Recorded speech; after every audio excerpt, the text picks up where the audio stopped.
The ground beneath my feet liquefied. Wrath was no longer a warrior. He was a walking tectonic event.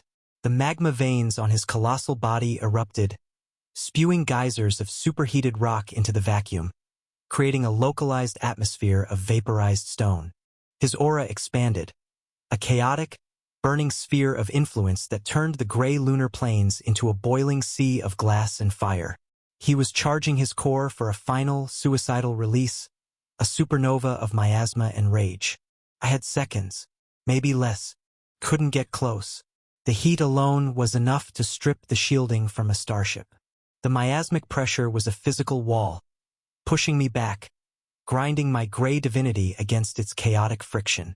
Any physical attack would just trigger the explosion sooner. I have to cut him, I thought, my mind racing with cold, divine clarity. My exhaustion pushed into a locked box in the back of my mind. Not his body. That's just rock and fire. Cutting the bomb won't stop the blast. I have to cut the reaction. I summoned the last reserves of my strength. The gray divinity, forged in the crucible of Alisar's defeat and hardened by envy's death, hummed in response, a deep, resonant bell tolling in my soul. I gripped Valeria with both hands, raising the blade high above my head. The stance was simple, ancient. I didn't look at the monster. I didn't look at the fire. I looked at the lines. My god's eyes, or rather, the divine perception that had evolved from them, empowered by soul resonance, overlaid reality with a grid of truth. I saw the flows of energy within Wrath. I saw the chaotic, spiraling knot of power building in his chest, the fuse of his self-destruction. It was a tangle of miasma and divine will, rapidly reaching critical mass, a point of no return where the energy would overcome the physical form. I had to sever that knot without detonating it. I had to separate the intent from the energy. Sword sovereignty, I whispered. The concept of cutting expanded in my mind. It wasn't just about separating matter. It wasn't just about sharpness. It was about separating cause from effect. It was about asserting that A no longer leads to B.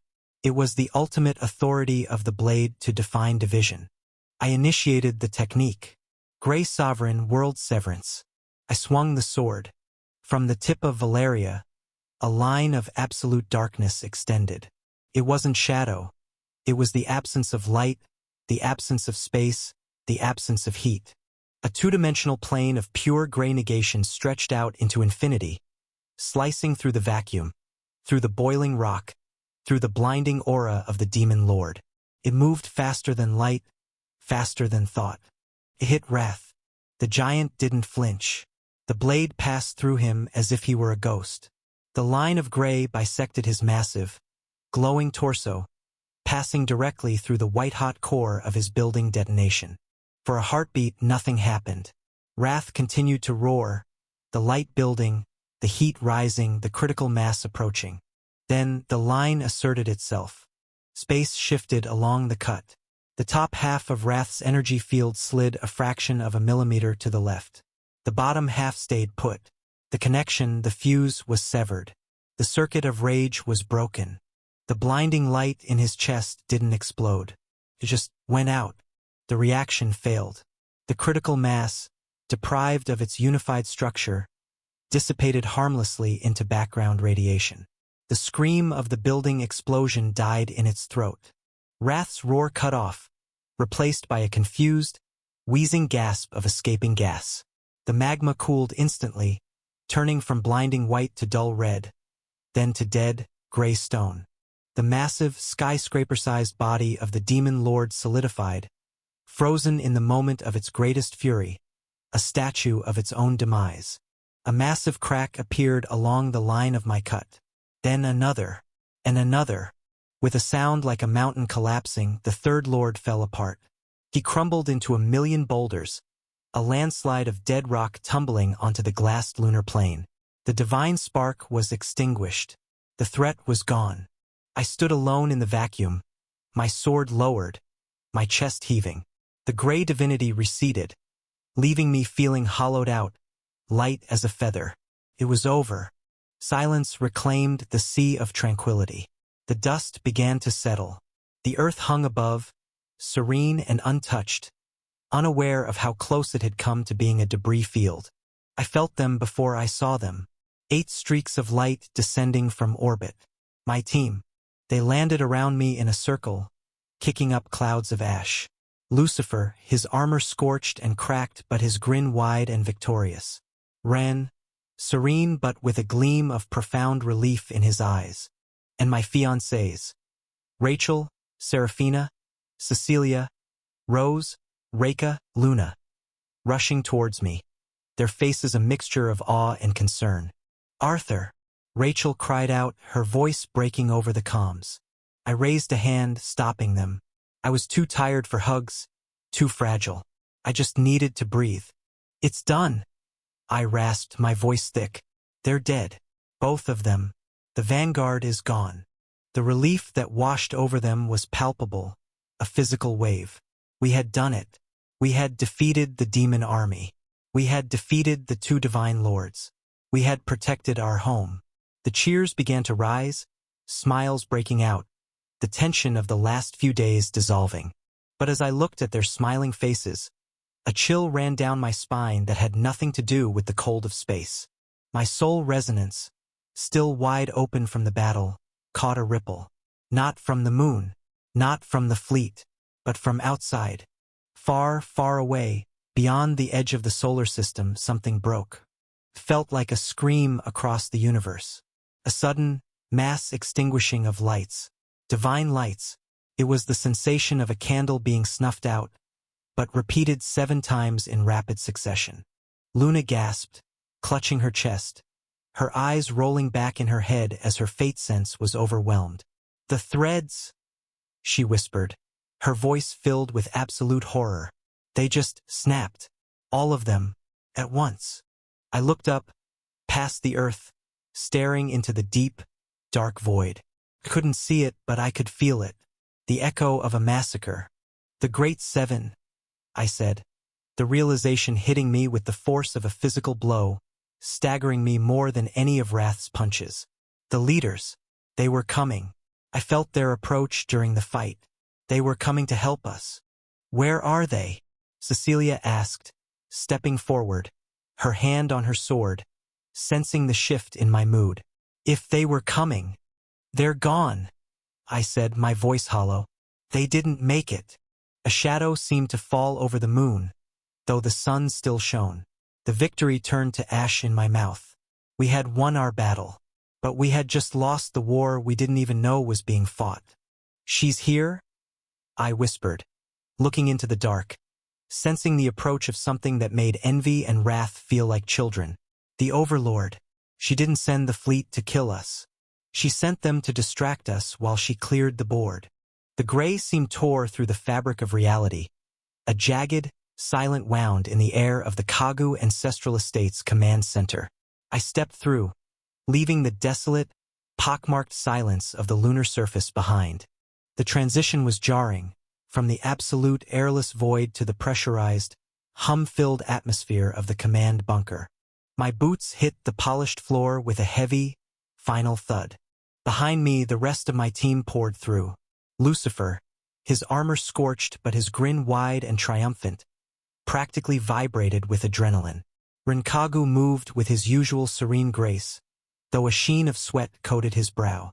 My 6 fiancées, Rachel, Serafina, Cecilia, Rose, Reka, and Luna, stepped out in a tight formation, their peak radiant auras still flaring slightly, the residue of their overwhelming victory in orbit clinging to them like static electricity.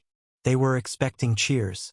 They were expecting the rush of technicians, the applause of generals, the chaotic joy of a world saved from the brink. They had just annihilated a fleet that could have ended humanity. They were ready to be heroes. Instead, they walked into a tomb. The command center was not a hive of frenetic celebration. It was a place of heavy, suffocating silence. The technicians were glued to their screens, their faces pale, their hands trembling over controls they no longer had the heart to manipulate. The generals stood in tight, grim clusters, speaking in hushed tones that sounded more like eulogies than debriefs. The jubilation that should have erupted at the fleet's destruction had been strangled in its crib. I stopped, my new divine presence a heavy, quiet weight that seemed to press against the walls. The gray divinity within me, usually so cold and objective, felt a sudden, sharp spike of warning. Something was wrong. Fundamentally, catastrophically wrong. "What is this?" Lucifer asked, his grin faltering, his eyes darting around the room. "We won. The Vanguard is dead. Why does everyone look like they're attending a funeral?" I didn't answer. I saw her. Lyra Vian was not standing with the other Allied commanders. She was not coordinating the relief efforts or analyzing the debris field data. She was slumped in a chair near the primary communications array, her posture broken, her head buried in her hands. The poised, elegant envoy of the Septem Concord, the woman who had walked into Tiamat's hall and made the room behave with a single look, was gone. In her place was a person shattering in slow motion. Luna, sensitive to the currents of fate and emotion, moved first. She didn't ask questions. She simply crossed the room and knelt beside Lyra, placing a gentle hand on the cantor's shaking shoulder. I walked over, the crowd parting before me without a word. My steps were heavy, the exhaustion of the battle with envy and wrath finally catching up to me, but I pushed it down. "Lyra," I said. My voice was low, calm, but it carried the absolute authority of the divine. She looked up. Her eyes, usually bright with intelligence and the fierce purpose of her people, were red-rimmed and devastatingly empty. They were voids of grief so deep it felt like looking into a gravity well. She looked at me, at the new depth of power I held, at the victory I represented.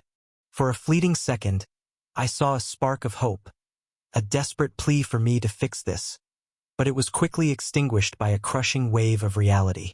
"They're gone," she whispered. Her voice was a ruin, cracked and raw. "All of them." "The leaders," I said, confirming the psychic scream I had felt moments ago on the moon, the sudden snapping of the divine threads. "Not just the leaders," she choked out, fresh tears spilling over. She reached out with a trembling hand and activated the main comms console.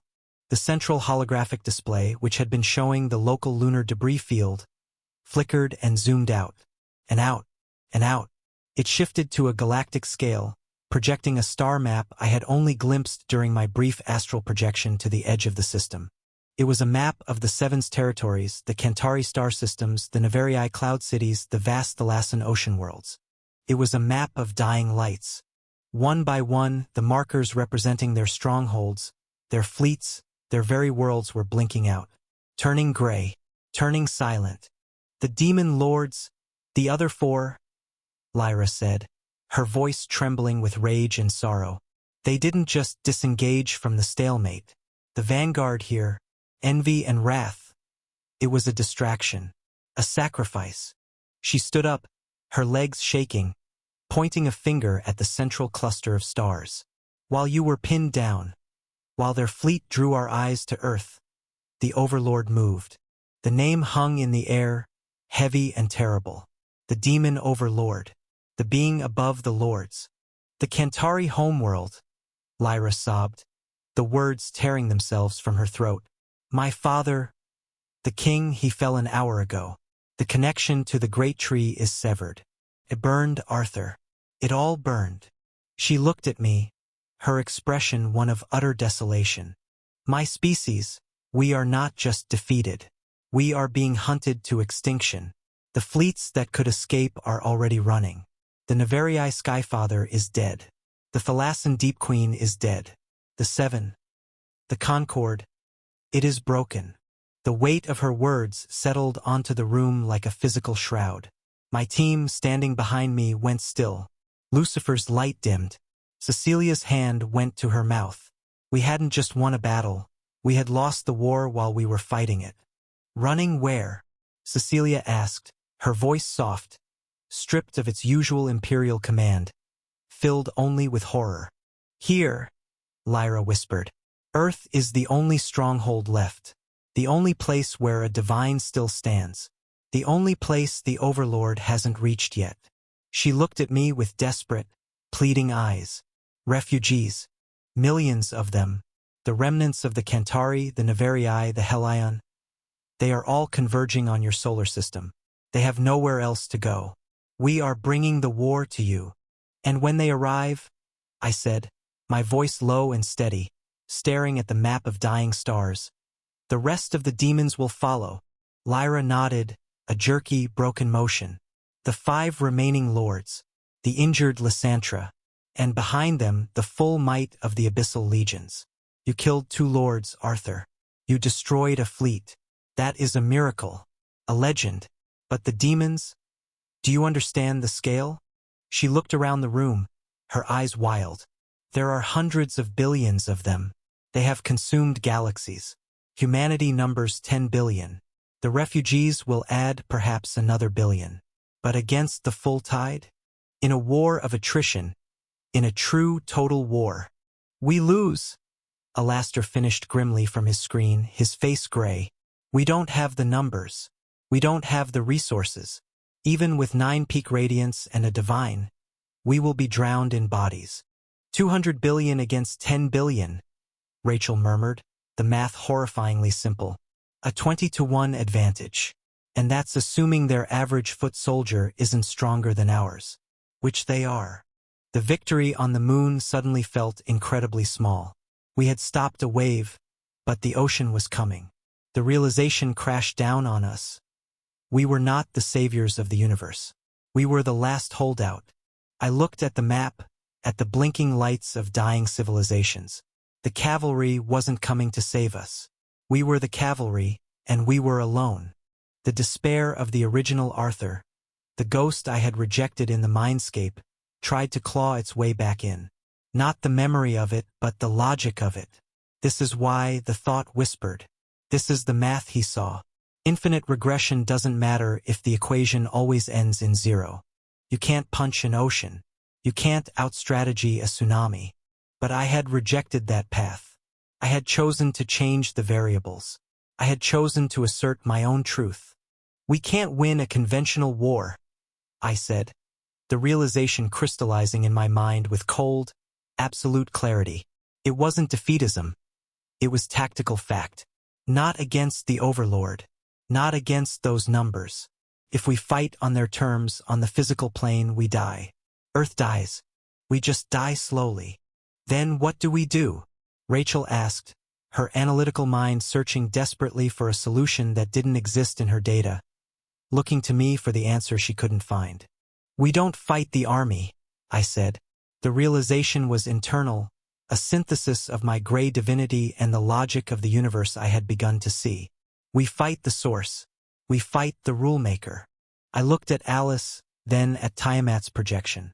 They were silent, their ancient eyes watching me, waiting for the decree. The physical war, that's a distraction, I stated. A meat grinder designed to wear us down. The real war is happening somewhere else. Somewhere higher. I thought of the Akashic records, the repository of all existence, the script of reality. That was where the rules were written. That was where the demon overlord was truly engaged. But I was gray. I was outside the system. I was the ink. The Akashic records, I said. The name hung in the air, heavy with myth and impossibility. The library of all existence. That's where the overlord is. That's where she's winning. And that's where I have to go. Akashic records. I had been here before, technically. When I used the Mortis Lucida spell scroll years ago to save Luna, I found myself in this library. Well, library was a word too inadequate to describe the infinity of this place. The sheer verticality of knowledge stacked upon knowledge. Back then, I was a tourist. Now I was an invader. Mortis Lucida. Death through enlightenment. It was a spell well beyond the 9th circle, even when compressed to single-use scrolls. It defied the standard mana efficiency laws I had just spent hours correcting for Charlotte. How did it exist? The answer was obvious to me now, viewing the world through the lens of my new divinity. It was created by the Nightingales. My ancestors hadn't just been strong mages. They had cheated. They used our bloodline limit, the Mythweaver, to write a backdoor into the system. They didn't cast a spell. They wrote a story where the spell existed, and the universe complied. And now I could do better. Standing in the solitude of the Kagu Estate's meditation chamber, I didn't chant. I didn't draw runes. I simply reached out with my will, grabbing the raw, unformed mana of the universe, and braided it with the gray. I used Mythweaver to define the destination not as a place, but as a narrative necessity. Divine Edict, Aeterna Lucida, I whispered. Eternal enlightenment. I didn't shatter reality. I opened the book. The world didn't peel away violently. It simply turned the page. The stone walls of the estate, the hum of the shields, the gravity of earth, they became text on a previous leaf, read and finished. I stepped forward, not through space but through context. I was standing on the floor of the infinite. The Akashic records stretched before me, around me, above and below me. It was the architecture of existence given form, the smell of old paper and ozone, the endless, spiraling staircases that defied geometry, the shelves that held the weight of every thought ever conceived. But it was wrong. Before, the records had felt like a sanctuary of absolute sterile order. A place where dust dared not settle because dust was a concept that had to be filed. Now, my perception, sharpened by the 10th circle, picked up a tremor. A subtle, pervasive vibration in the floor that shouldn't exist in a place outside of time. The shelves weren't just leaning. They were screaming. Viscous, black fluid. Not ink, but something far more corrosive. Dripped from the spines of books in the far distance. Where it touched the floor, the marble didn't melt. It simply ceased to be, replaced by a garbled static of conflicting textures.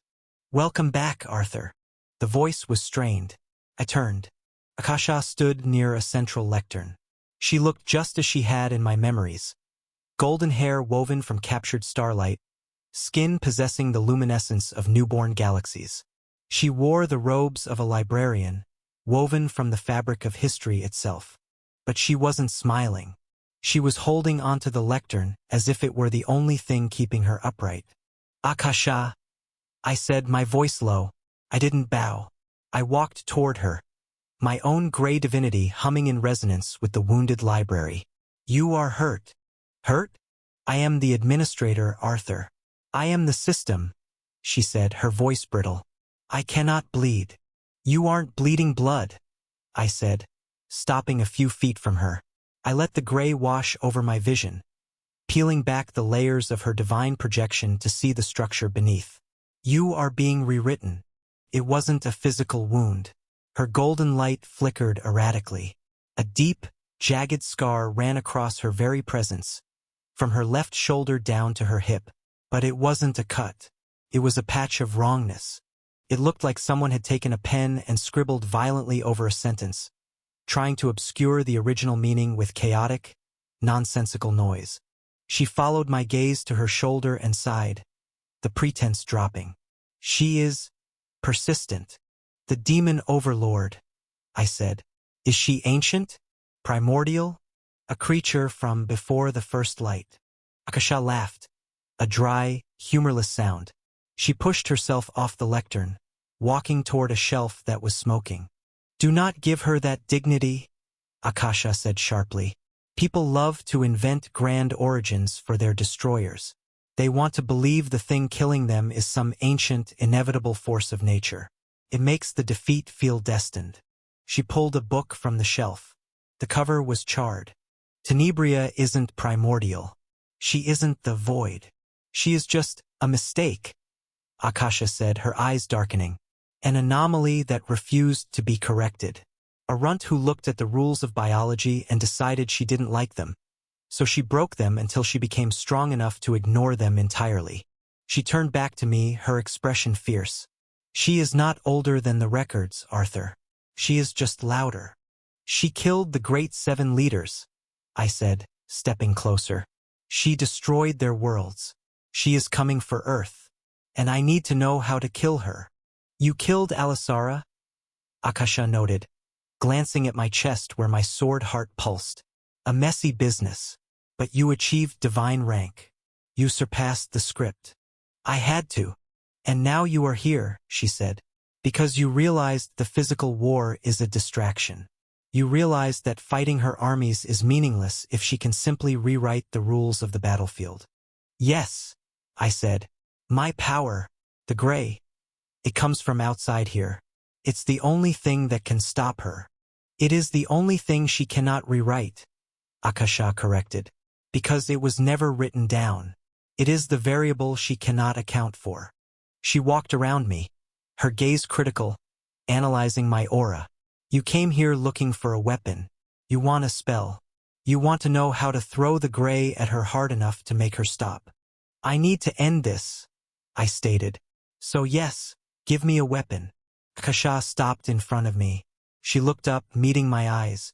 A look of gentle, almost pitying amusement crossed her face, mixed with a hard, teacher-like severity.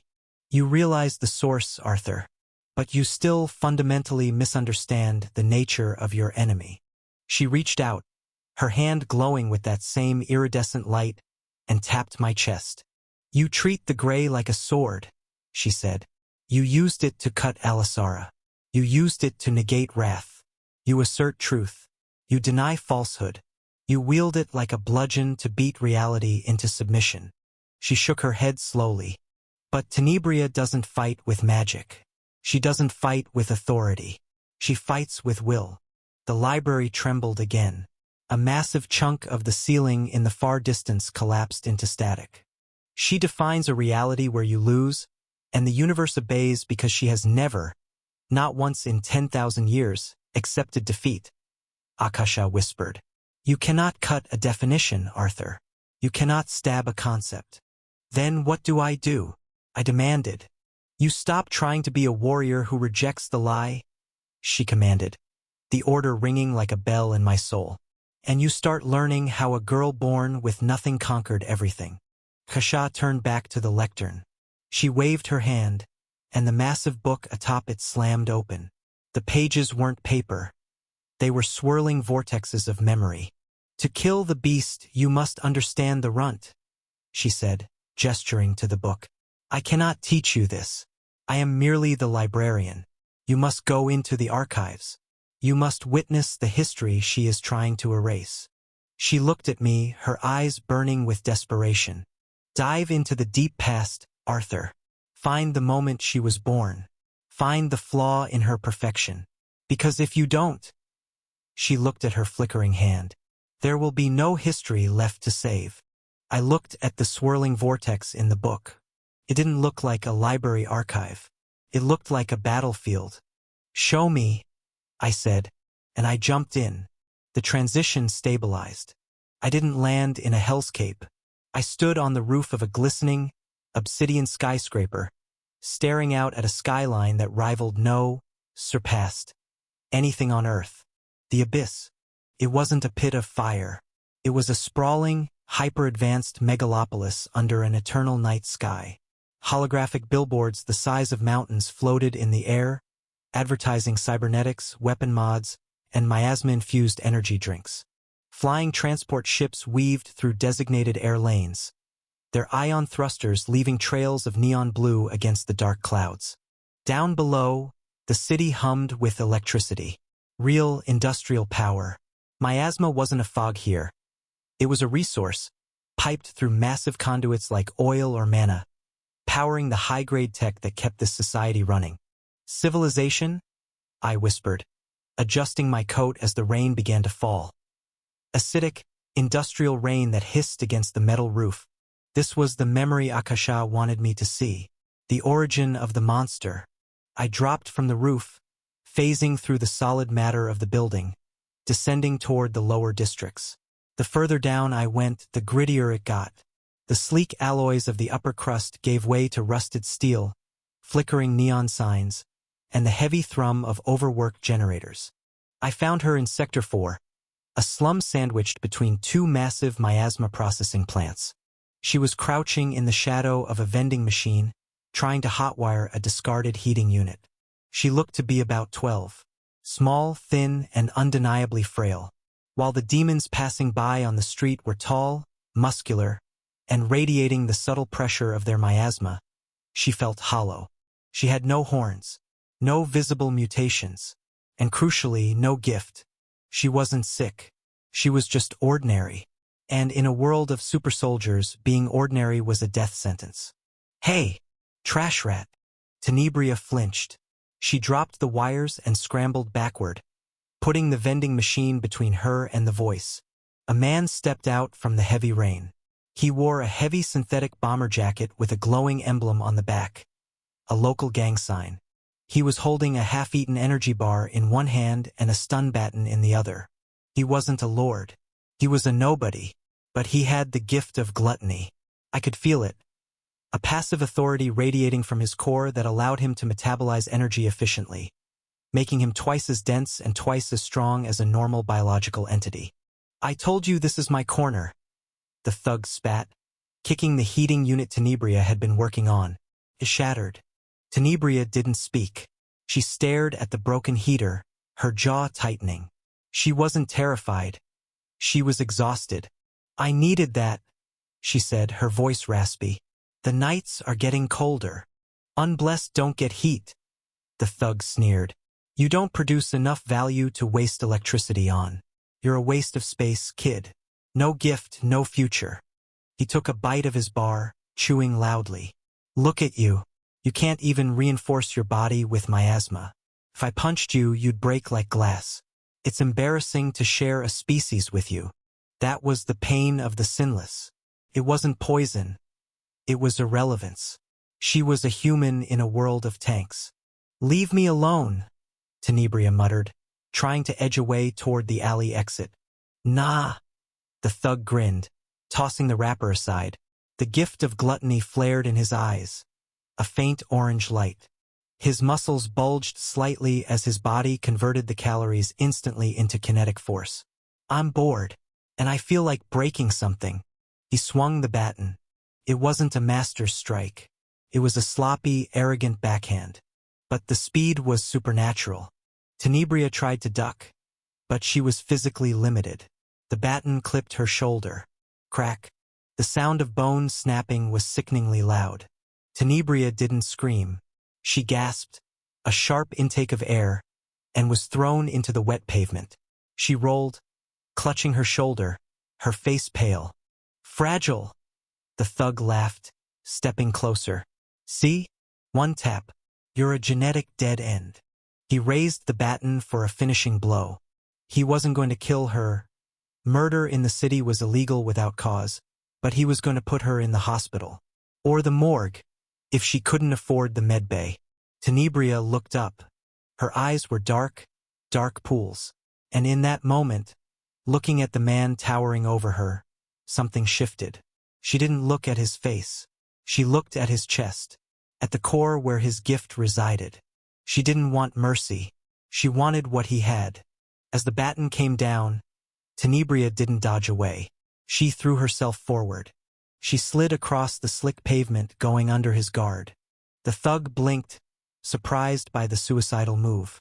Tenebria pulled a jagged shard of conductive metal from her pocket, a piece of the heater he had just broken. It was wired to a small, scavenged battery pack she had strapped to her wrist.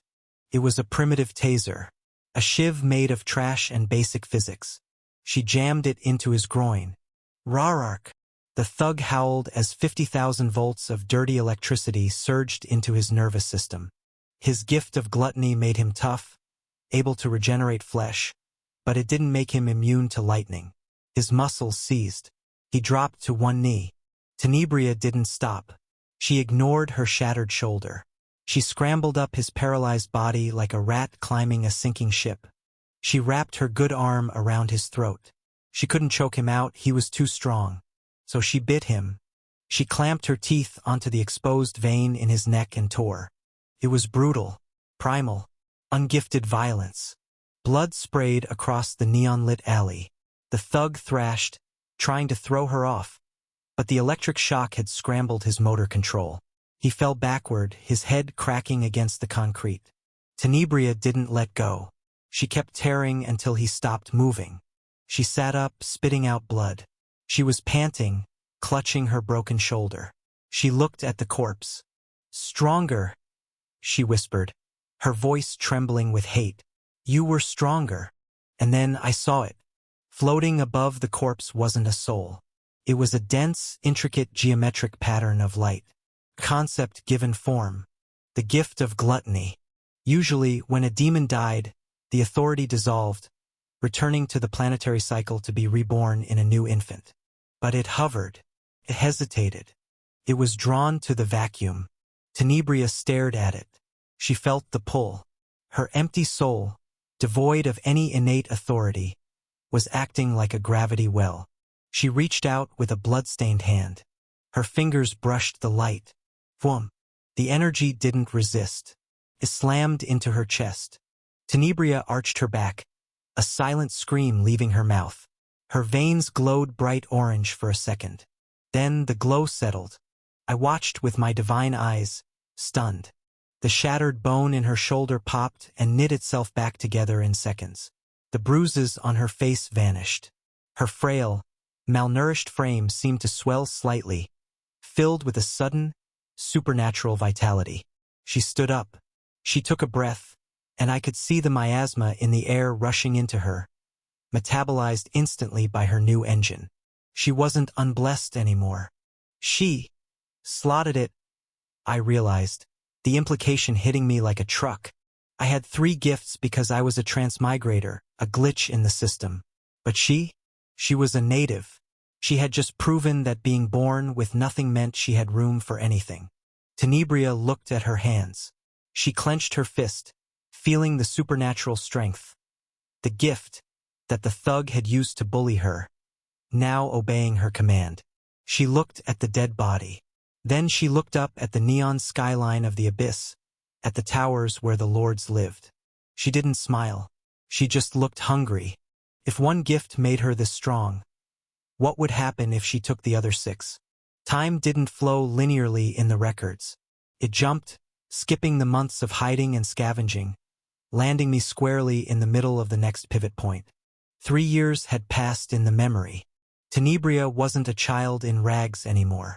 She was a teenager, clad in scavenged, blackened composite armor. She stood on the precipice of a Sector 7 neon tower, watching the traffic below. She had changed. The gift of gluttony thrummed within her chest. It wasn't just a healing factor. It was an engine of consumption. It allowed her to eat anything, metal, miasma, organic matter, and convert it into raw mass and energy. She had grown denser, her muscles compacted like hydraulic pistons. But she was still a rat in a city of lions.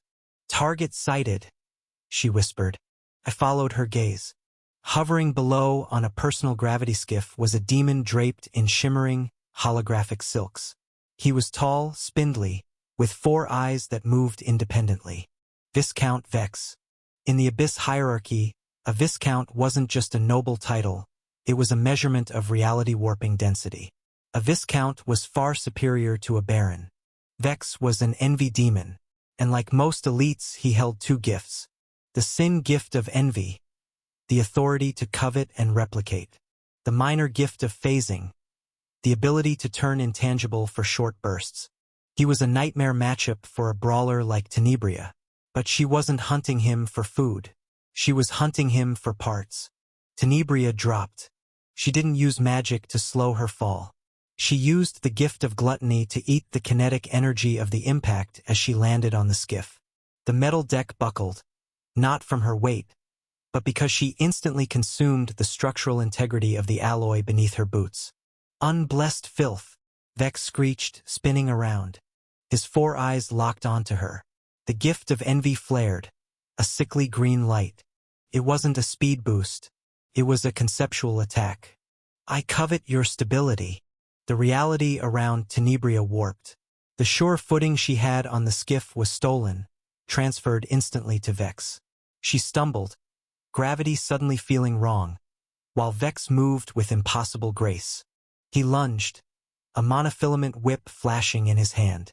Tenebria tried to block, but Vex triggered his second gift, phasing. The whip passed harmlessly through her armor, then solidified inside her ribcage. It was a kill shot, or it should have been. Tenebria didn't scream. She gritted her teeth, her eyes flashing orange. Authority of gluttony. Devour. She didn't heal the wound. She ate the whip. Her chest muscles clamped down. Teeth manifested internally within her flesh, grinding the high-tech weapon into scrap metal and absorbing it. Vex yanked his hand back, horrified, holding a severed handle. What are you? That's a Barontier regeneration. How does a gutter rat have a gift? I took it, Tenebria snarled, lunging forward. You lie, Vex hissed. Gifts are birthrights. You cannot transfer a soul anchor. He activated envy again. I covet your strength. I watched the exchange with widened eyes. A visible stream of red energy leaked from Tenebria, flowing into Vex. Her muscles atrophied slightly. His bulged. He was draining her stats in real time. This was the true terror of envy, not just wanting but taking. Vex laughed, drunk on the stolen power. You are nothing. I am a Viscount. I see your power, and now it is mine. He grew faster, stronger, mirroring her movements perfectly. He unleashed a flurry of strikes, battering Tenebria against the railing of the skiff. She was losing. She was a Baron by pure stats, fighting a Viscount who could steal those stats and turn intangible. But Tenebria wasn't trying to outfight him. She waited for him to get close, drunk on his arrogance. Vex went for the throat, his hand phasing to bypass her armor. Die. Knowing your power serves me better. Tenebria didn't dodge. She opened her mouth. It wasn't a scream. It was a vacuum. She reversed the polarity of the gluttony gift. Instead of consuming matter to heal, she turned her body into a black hole of hunger. She didn't target him. She targeted the miasma fueling his phasing gift. Vex froze. His intangibility flickered and failed. He had been drained dry of the fuel needed to maintain the state. You! Tenebria headbutted him. Crack. It was a brutal, ugly hit. With Vex solid, she tackled him off the skiff. They fell 50 stories. Mid-air, Vex tried to fly, but Tenebria had her arms locked around him, her legs wrapped around his waist. She was eating him alive, not flesh but energy. She was draining his aura to cushion her own fall. They slammed into a lower-deck walkway. Tenebria took the impact, her bones shattering and instantly reknitting as she consumed the last of Vex's stolen strength. Vex lay there, broken, his spine severed. He looked up at her, his 4 eyes wide with confusion. You can't, he wheezed. 2 gifts. The resonance. It will kill you. Tenebria stood over him. She placed her hand on his chest. I'm not like you, Viscount, she whispered. My cup isn't full. It's bottomless. She ripped it out. The gift of envy. A swirling, green constellation of jagged, jealous light emerged from his dying core. Vex died screaming as his very concept of self was harvested. Tenebria held the green light in one hand and felt the orange light of gluttony burning in her chest. In normal demon biology, this was suicide.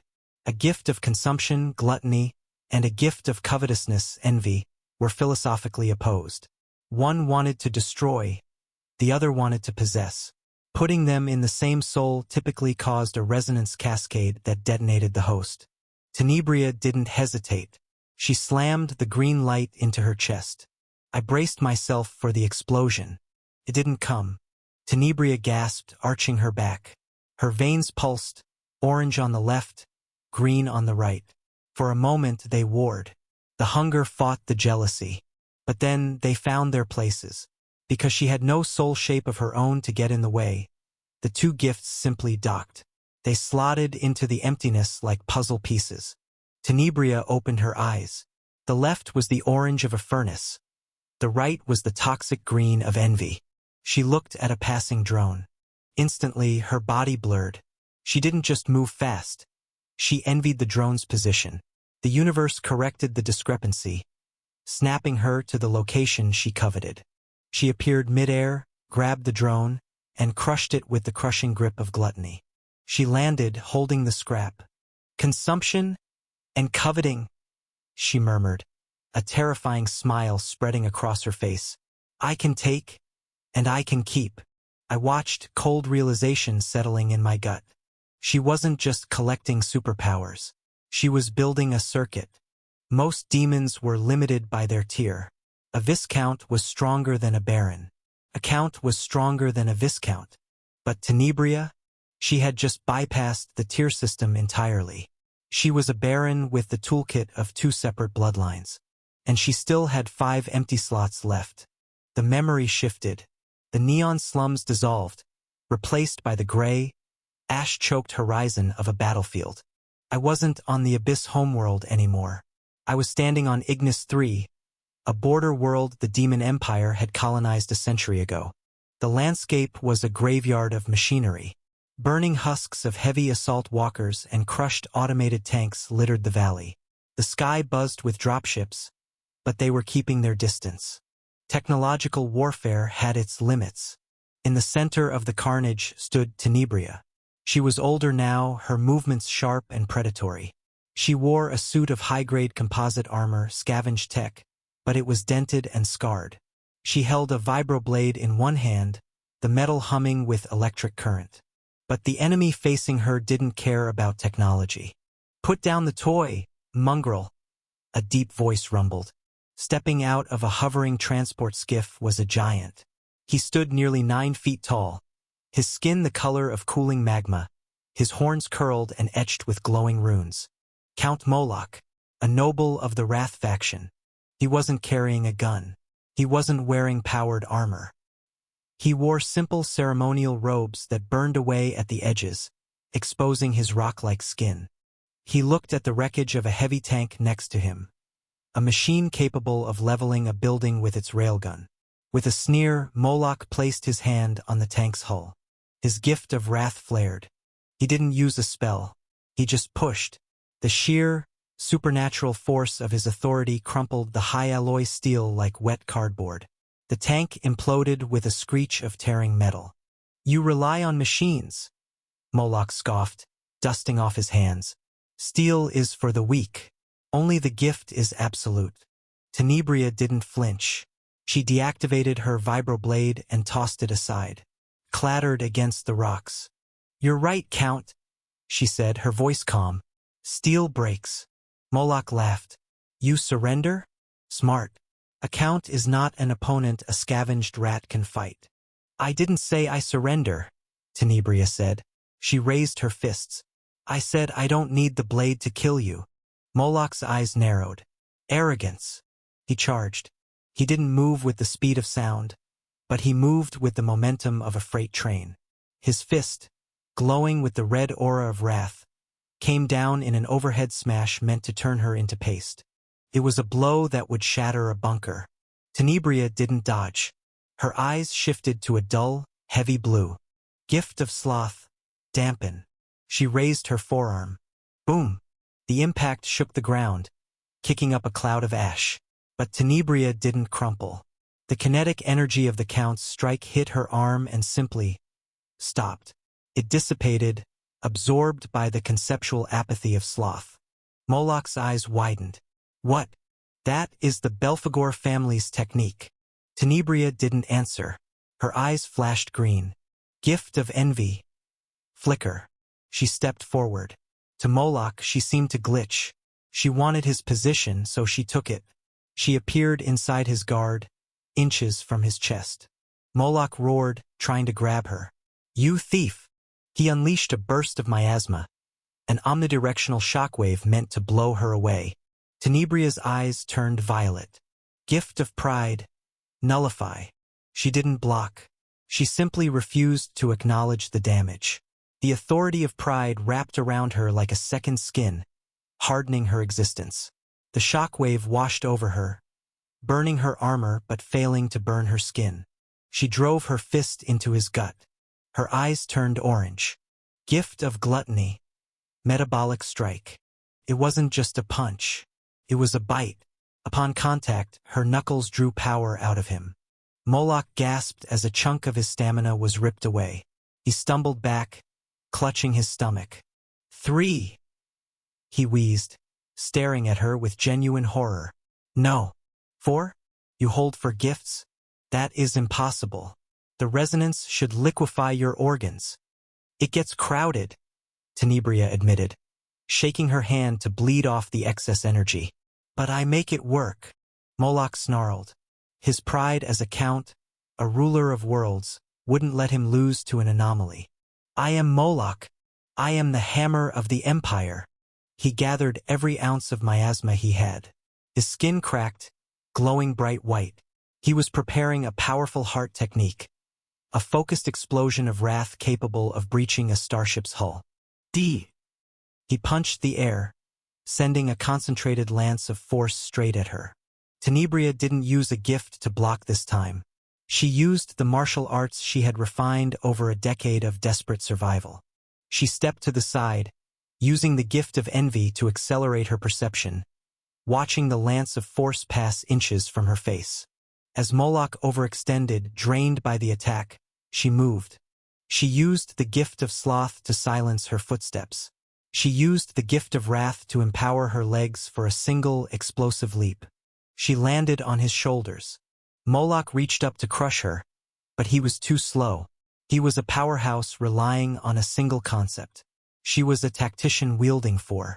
She drove her hand into the soft spot between his collarbone and neck. Authority of gluttony, she whispered. Consume. She didn't eat his flesh. She targeted the gift anchored in his heart. Moloch screamed. It wasn't a scream of pain. It was the sound of a being losing its definition. The red light in his eyes flickered and drained away, flowing up into Tenebria's arm. He fell to his knees, then to his face. Tenebria hopped off the corpse. She stood there, panting, sweat dripping down her face. The red light swirled in her palm, the greater gift of wrath. It was dense, angry, and far stronger than the minor scraps she had stolen before. She pressed it to her chest. She staggered, coughing up a mouthful of black blood. Her body convulsed. Integrating a count-level gift was dangerous, even for her. But then her eyes snapped open. They burned with a new, terrifying intensity. The red light settled, taking its place alongside the blue, green, violet, and orange. She stood up straight. The miasma on the battlefield seemed to grow heavier around her, acknowledging a new predator. I watched her, realizing the scale of what she had done. She hadn't destroyed a continent. She hadn't thrown a moon. She had simply walked up to a high-ranking noble, a creature that viewed technology as a toy, and dismantled him with superior supernatural versatility. She looked at her hand, clenching her fist. The air rippled with the heat of her new wrath. 5, she counted. She turned her gaze upward, toward the sky, not at the moons of Ignis III, but past them, toward the center of the magical world, where the strongest beings in existence lived. The Lust faction is next, she murmured. And then, the dragons. She was done conquering the fringe worlds. She was ready for the capital. The simulation blurred again. The passage of time was aggressive, skipping decades of conquest and consolidation. When the world stabilized, I wasn't looking at a battlefield. I was standing in the Sanctum of Sins, the geometric center of the demon capital. It was a throne room, but it looked more like the bridge of a Galaxy-class starship combined with a cathedral. Massive pillars of dark alloy stretched up to a ceiling that was a holographic projection of the galaxy. The floor was polished obsidian, reflecting the faces of the 6 beings kneeling upon it. They were the demon lords, the absolute rulers of their respective factions. Beings of divine rank who commanded star systems. The Lord of Wrath, a new successor after Moloch's line failed. The Lord of Gluttony, a massive gelatinous entity housed in a containment suit. The Lord of Greed, the Lord of Sloth, the Lord of Envy, the Lord of Pride. They were all battered. They were all bowing. Only one remained standing. At the top of the dais, standing before the empty throne, was Lysandra, the demon lord of lust. She was breathtaking, a creature of perfect symmetry and terrifying presence. She didn't wear armor. She wore a gown woven from hard light filaments that shifted color with her mood. Her horns were elegant curves of white gold. She was the strongest of the 7. Her faction controlled the empire's economy, its culture, and its population. "You cannot sit there, usurper," Lysandra said, her voice sounding like a choir of violins. It wasn't a shout. It was a psychic frequency that vibrated in the pleasure centers of the brain. "The throne of the overlord has been empty for 10,000 years. It rejects all who are not complete." Standing at the base of the stairs was Tenebria. She didn't look like a scavenger anymore. She wore a long coat of matte black nano-weave, simple and unadorned. She carried no weapons. She didn't need them. 6 distinct authorities swirled around her like orbiting moons. Red for wrath, orange for gluttony, gold for greed, blue for sloth, green for envy, violet for pride. She took a step up. "It rejects you because you are slaves," Tenebria said. Her voice was flat, bored. "You are defined by a single gift. You are 1/7 of a god." She took another step. The pressure in the room spiked. The kneeling lords flinched, their heads pressed lower to the floor. "I am not a slice," Tenebria said. "I am the whole pie." Lysandra's eyes narrowed. The seductive grace vanished, replaced by the cold calculation of a predator. "I am Lysandra," she hissed. "I hold the authority of connection. I can sever the neural pathways of your brain. I can make your own heart fall in love with stopping." She raised her hand. Pink miasma flooded the room. Divine authority of lust, sensory overload. It wasn't a physical attack. It was a data dump of pure sensation. She overloaded the nervous system of every being in the room. The kneeling lords screamed, clutching their heads as they were paralyzed by infinite pleasure and infinite pain simultaneously. Tenebria didn't scream. She didn't even blink. Her eyes shifted to violet. Pride. "I do not accept this input." The psychic wave washed over her and vanished. She filtered it out like spam mail. Tenebria took another step. She was halfway up the stairs. "Connection," Tenebria asked. "That is your power? To bind things?" Her eyes shifted to gold, greed. "I want that." She reached out. She didn't touch Lysandra. She touched the concept of the attack. Authority of greed, hostile takeover. The pink miasma froze, turned gray. Then it reversed. Lysandra gasped, clutching her chest. The connection she had established snapped back on her. She fell to her knees, overwhelmed by the sensory feedback of her own technique. You stole the control," Lysandra wheezed, looking up with wide, terrified eyes. "You have 6. How can you manage the complexity? The mental load alone should turn you into a vegetable." Tenebria reached the top of the dais. She stood over the final lord. "You process the gifts with your soul," Tenebria said, looking down at her. "I process them with my will." She reached down and grabbed Lysandra by her white gold horns. Lysandra tried to fight, tried to summon her guards, but the authority of sloth radiated from Tenebria, freezing the air in the room. No sound could travel. No help could come. "Submit," Tenebria ordered. It wasn't a request. She used the authority of wrath to amplify the command into a sonic boom that cracked the floor. Lysandra trembled. She looked at the woman standing above her, a woman who held the power to destroy the galaxy 6 times over. She looked at the empty eyes that held no specific nature, only an endless, terrifying adaptability. Lysandra broke. She bowed her head. "I submit," she whispered. "My gift is yours, Overlord." She didn't die. Tenebria didn't rip her heart out. Instead, Tenebria placed a hand on Lysandra's forehead. A stream of pink light, the essence of lust, flowed from Lysandra into Tenebria. She didn't take it all. She took the crown. She took the supremacy. She left Lysandra alive, but demoted. Lysandra was no longer a lord. She was a vassal. Tenebria absorbed the final light. The room shook. The planet shook. The 7 colors swirling around Tenebria didn't mix into brown or gray. They accelerated. They spun faster and faster until they blurred into a single terrifying shade. Black.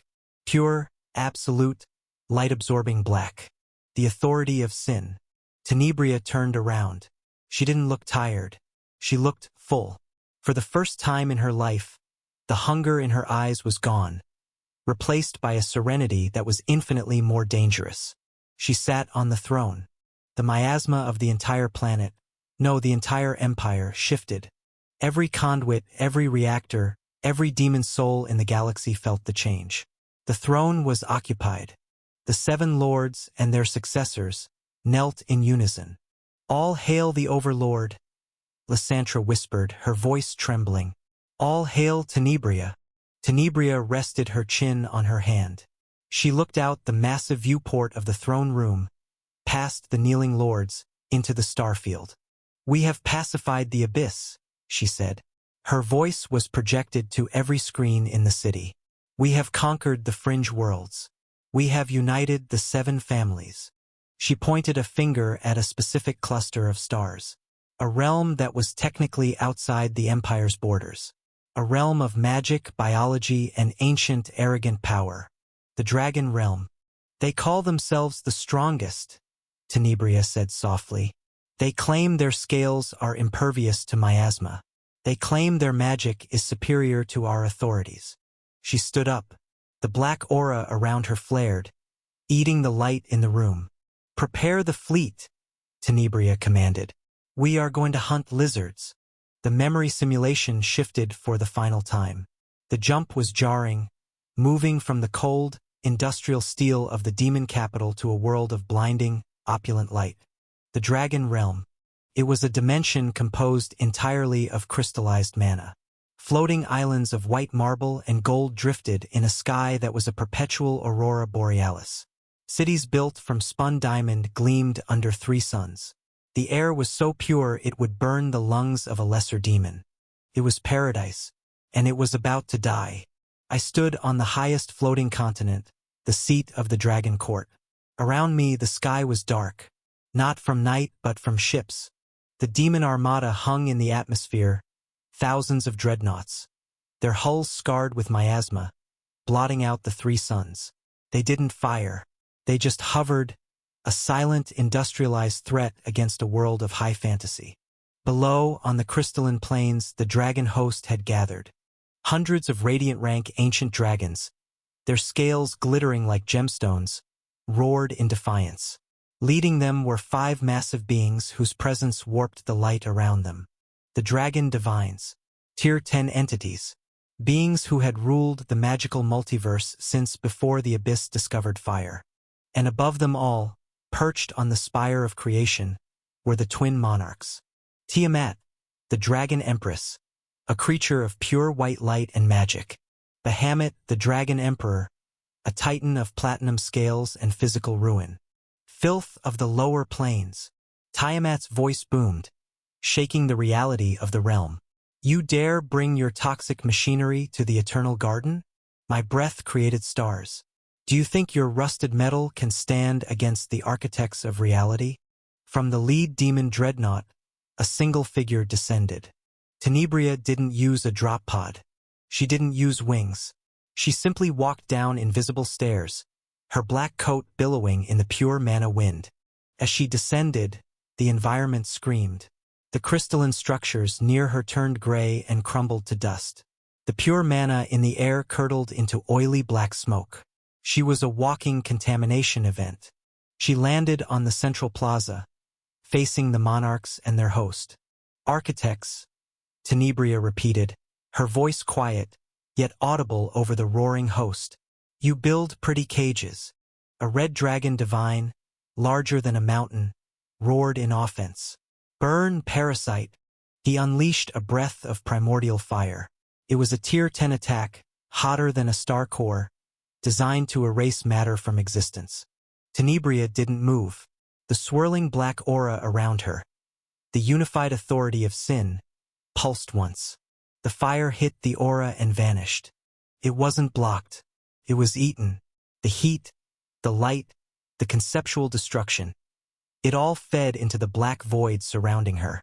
The gift of gluttony didn't care if the source was miasma or mana. Energy was energy. Tenebria tilted her head. "My turn." She raised a hand. The black aura split into 7 distinct colors for just a fraction of a second, then recombined into a spear of absolute darkness. She threw it. It moved with the speed of envy and struck with the explosive force of wrath. Pierced the red divine's chest. The dragon didn't even have time to scream. The spear expanded, unleashing the authority of wrath inside his ribcage. The mountain-sized divine exploded from the inside out, showering the plaza in boiling blood and scales. Instant death. A divine rank being, gone in a heartbeat. Silence fell over the dragon host. They rely on mana immunity, Tenebria murmured, as if taking notes. They have no resistance to conceptual erosion. She began to walk forward. The remaining divines and the hundreds of radiants panicked. They attacked as one. A barrage of breath attacks, high-tier magic, and physical strikes rained down on the lone figure. It was a light show that could destroy a solar system. Tenebria walked through it. Her eyes glowed violet. I do not accept damage from lesser beings. The magical attacks washed over her skin like water off a duck. Her eyes glowed blue. The physical strikes of the radiant dragons lost all momentum before touching her, their massive claws stopping inches from her face. Her eyes glowed orange. Every spell she walked through made her stronger, her aura growing denser as she fed on their panic. She reached the front lines. The slaughter began. It wasn't a fight. She ripped wings off radiant dragons with bare hands reinforced by wrath. She froze divines in time with sloth and shattered them. She moved faster than their eyes could track, a blur of black death leaving broken, bleeding gods in her wake. Within minutes, the pristine white marble of the plaza was stained with rivers of shimmering dragon blood. Tiamat screamed, watching her court die. Monster! She gathered every ounce of mana in the realm. Her white scales began to crack, bleeding pure light. She was preparing a suicide attack, a rewrite of reality to erase the abyss itself. Dragon Empress Authority. Genesis Breath. A beam of pure, unadulterated creation fired point-blank at Tenebria. Tenebria didn't block. She didn't dodge. She opened her mouth. The black aura funneled into her throat. She ate the Genesis Breath. Tiamat watched in stunned silence as her ultimate attack was swallowed whole. Tenebria didn't even flinch. A bit rich, Tenebria critiqued. She blurred, vanishing from the ground and reappearing directly in front of Tiamat. She raised her hand. Her fingers curled into claws reinforced by the authority of wrath. Tiamat! A massive shadow slammed into Tenebria from the side. It was Bahamut, the Platinum Dragon, the strongest physical fighter of the dragon race. Rammed Tenebria with the force of a crashing moon. They smashed into the crystalline palace, shattering spires and tearing through the bedrock of the floating island. Bahamut pinned Tenebria to the ground, his massive claws digging into her shoulders, his platinum scales glowing with martial aura. Run! Bahamut roared, looking back at Tiamat. Go! She is an anomaly. Magic does not work on her. Tiamat froze, torn between rage and terror. Go! Bahamut screamed again as Tenebria's hand came up. Tiamat gritted her teeth. Tears of liquid light streamed down her face. She turned, chanting a forbidden spell of dimension walking, tearing a hole in the fabric of the realm. Beneath Bahamut, Tenebria looked up. She wasn't struggling. She was annoyed. Husband and wife, Tenebria whispered. How sentimental. Bahamut roared, preparing to bite her head off. I am the unbreakable wall. I will not yield. Tenebria's eyes turned green. I covet your leverage. She shifted her weight. It was a subtle movement, but combined with the supernatural displacement of envy, it reversed their positions instantly. Bahamut slammed into the ground, and Tenebria was on top of him. She didn't use magic. She used the martial arts she had learned in the gutter. She pinned his massive wings with her knees. She grabbed his platinum jaw with both hands. Unbreakable? She asked. Her eyes turned red. She pulled. Bahamut thrashed, his claws tearing at her armor. But the authority of sloth kept his strikes slow and weak. The authority of Wrath gave her the strength of a supernova in her grip. With a wet, sickening tear, she ripped his lower jaw off. Bahamut gurgled, blood flooding his throat. Tenebria didn't stop. She drove her hand into his chest, punching through the platinum scales that had never been pierced in 10,000 years. She grabbed his heart, a massive, beating engine of physical might. She crushed it. Bahamut went limp. The Platinum Emperor, the shield of the dragon realm, was dead. Tenebria stood up, bathed in dragon blood. She looked toward the dimensional tear. Tiamat was already halfway through, looking back with an expression of absolute, soul-shattering trauma. She saw her husband broken. She saw the monster standing over him. And she ran. The portal snapped shut. Tenebria stood alone in the ruins of the dragon court. The remaining dragons were either dead or fleeing. The demon fleet descended from the sky, casting long shadows over the white marble. Tenebria wiped the blood from her face. She didn't look angry that Tiamat escaped. She looked bored. "Let her run," Tenebria said to the empty air. "Fear spreads faster than ships. Let her tell the rest of the universe what happens when you fight the abyss." She sat on the throne of the dead emperor. "The dragon realm is pacified," she stated. Next, the memory faded to white, then to black. I gasped, ripping the VR-like headset of memory from my mind. The transition was violent. I fell to my knees on the floor of the Akashic records, dry heaving. My brain was vibrating, overloaded by the sheer density of the life I had just witnessed. I hadn't just watched a movie. I had lived it. I had felt the crushing gravity of the abyss, the heat of Tiamat's fire, and the terrifying, bottomless hunger of the entity known as Tenebria. I wheezed, wiping sweat from my forehead. "She is complete." "Yes," Akasha whispered. I looked up. The library was in ruins. The black ink, Tenebria's corruption, had advanced significantly while I was in the simulation. The shelves were dissolving into static. The ceiling was gone, replaced by a void that looked suspiciously like Tenebria's eyes. Akasha sat on the steps of the central dais. She was translucent now. Her golden light was flickering, struggling to maintain the resolution of her own existence. "I am the librarian," Akasha said, her voice hollow. "I possess every spell ever cast, every martial art ever invented, every strategy ever conceived in the history of the universe. By all logic, I should be invincible." She looked at her fading hand. "But I cannot beat her." "Because she has the gifts?" I asked, struggling to my feet. "Because she has 7 authorities?" "No," Akasha said, shaking her head. "Because she is the sum. I am knowledge, Arthur. Knowledge is passive. It is a record of what has happened. Tenebria, she is will. She dictates what will happen." She stood up, walking down the steps to meet me. The library groaned around us, the structural integrity of the dimension failing. She took the chaotic, unfair, contradictory powers of the universe and forced them to make sense through sheer force of personality. Akasha continued. "She is a closed loop of perfection. Magic bounces off her. Physical force is absorbed by her. She has solved the equation of violence." "Then we lose," I said, the despair of the dragon realm still clinging to me. "If Tiamat couldn't beat her, if you can't beat her, the system cannot beat her," Akasha corrected. "Because she conquered the system. She plays by the rules better than anyone else. But you—" She stopped in front of me. Her eyes, usually filled with the infinite distance of a god, were suddenly focused, present, and desperate. "You are not part of the system, Arthur. You possess the gray." "I used the gray against Alisara," I argued. "I used it against the demon lords on the moon. It's strong. But Tenebria has 7 powers that are just as strong."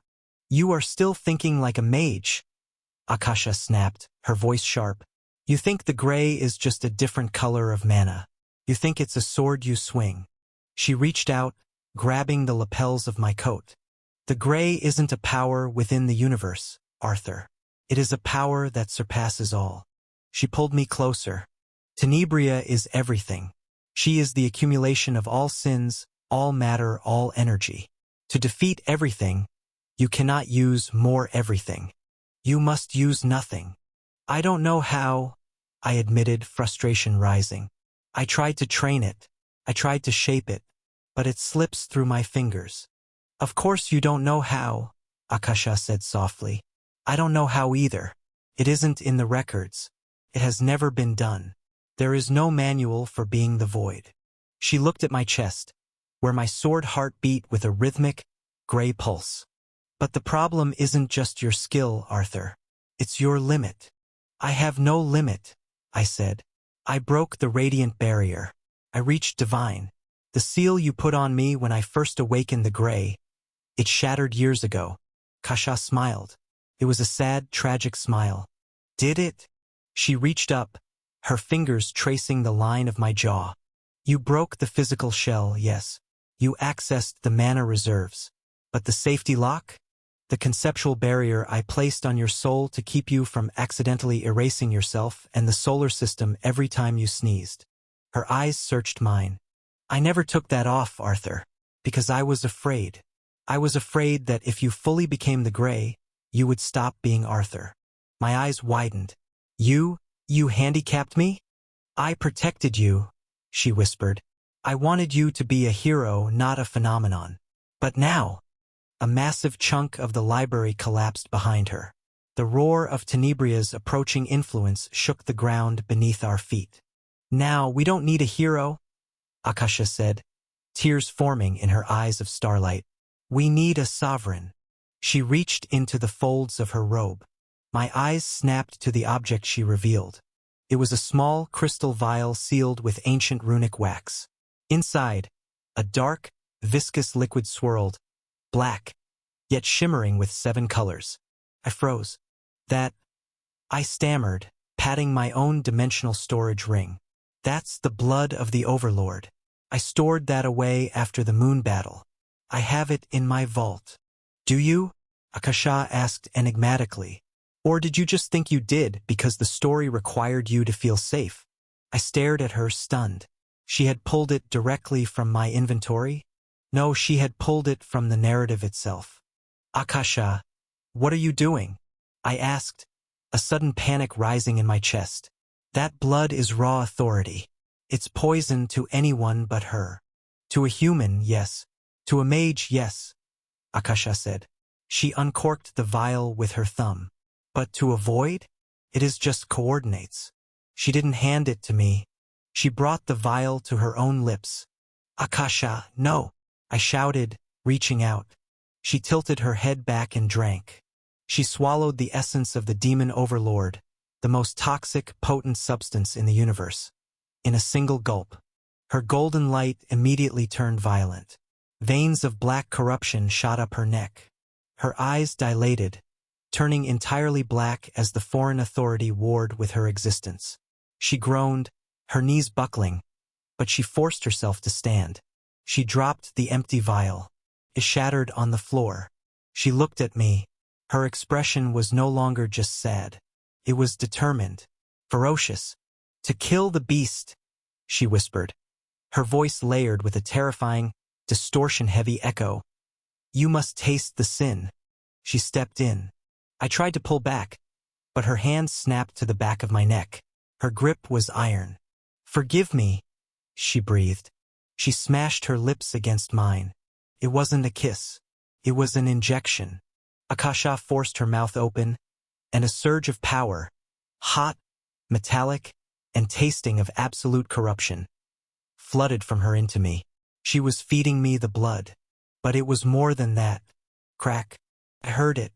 Not in the air, but inside the deepest foundation of my soul. A sound like a chain snapping. A sound like a dam breaking. The limit I hadn't even realized was there. The subtle, subconscious safety lock she had placed on me years ago shattered under the pressure of her will. The gray surged. The blood of the Overlord burned. And as Akasha held me there, pouring the catalyst of the apocalypse down my throat, the world turned white. The fabric of reality didn't unzip. it tore. High above the ocean, in the exosphere where the air was thin and the cold was absolute, a jagged fissure of gray light split the darkness. It wasn't a portal. It was a forced entry. I stepped out of the Akashic records and into the war. Gravity seized me instantly, but it wasn't the gentle pull of Earth. It was the crushing, artificial gravity generated by the Demon Armada. Thousands of obsidian dreadnoughts hung in orbit, blotting out the sun. They cast a shadow over the entire hemisphere, turning high noon into a twilight of purple and black. The air was thick, saturated with miasma, the heavy, chaotic energy of the abyss that had flooded the solar system upon their arrival. It wasn't toxic, that was a misconception of the weak, but it was heavy. It pressed against the skin like a lead blanket, demanding submission.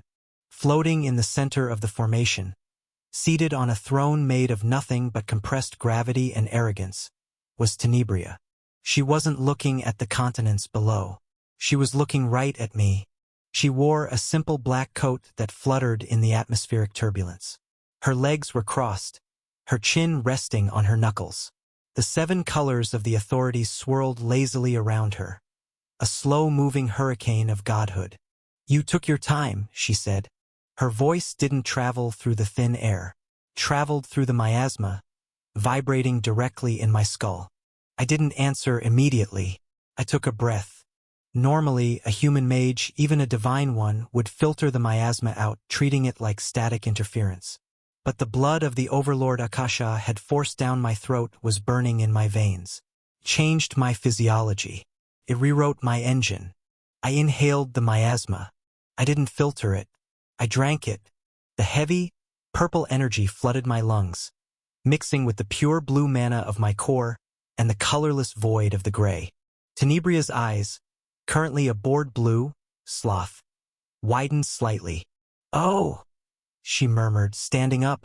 The gravity throne dissolved into dust. "You ate it? Akasha fed you my blood. It tasted like ash," I said, my voice calm, projecting effortlessly across the kilometers between us. I reached to my hip, my fingers wrapped around the hilt of Valeria. "Good," Tenebria smiled. It was a terrifying expression, genuine, sharp, and predatory. Her eyes shifted from blue to a vibrant, hungry orange. Gluttony. "I was worried I would break you too fast, but if you have the blood, maybe you can last 5 minutes." She didn't accelerate. She simply removed the distance. Authority of envy, covetous step. 1 millisecond, she was a kilometer away. The next, she was inside my guard. She didn't use a weapon. She threw a right cross. It looked simple. It was anything but. Her fist was wreathed in the authority of wrath, condensing the explosive force of a tactical nuke into the surface area of her knuckles. In the past, I would have dodged. I would have used a spell to deflect. Not today. I drew Valeria. The blade didn't just slide out of the sheath. It sang. The ancient undead steel, reinforced by my new sovereign status, hummed with a frequency that shattered the sound barrier. Sword sovereignty. Absolute interception. I didn't block. I met her force with my own. Boom. The impact didn't create a sound.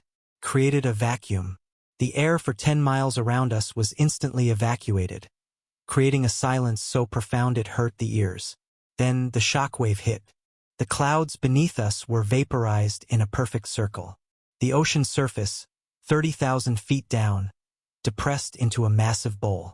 We hung there in the center of the destruction, sword pressed against fist. My arms trembled.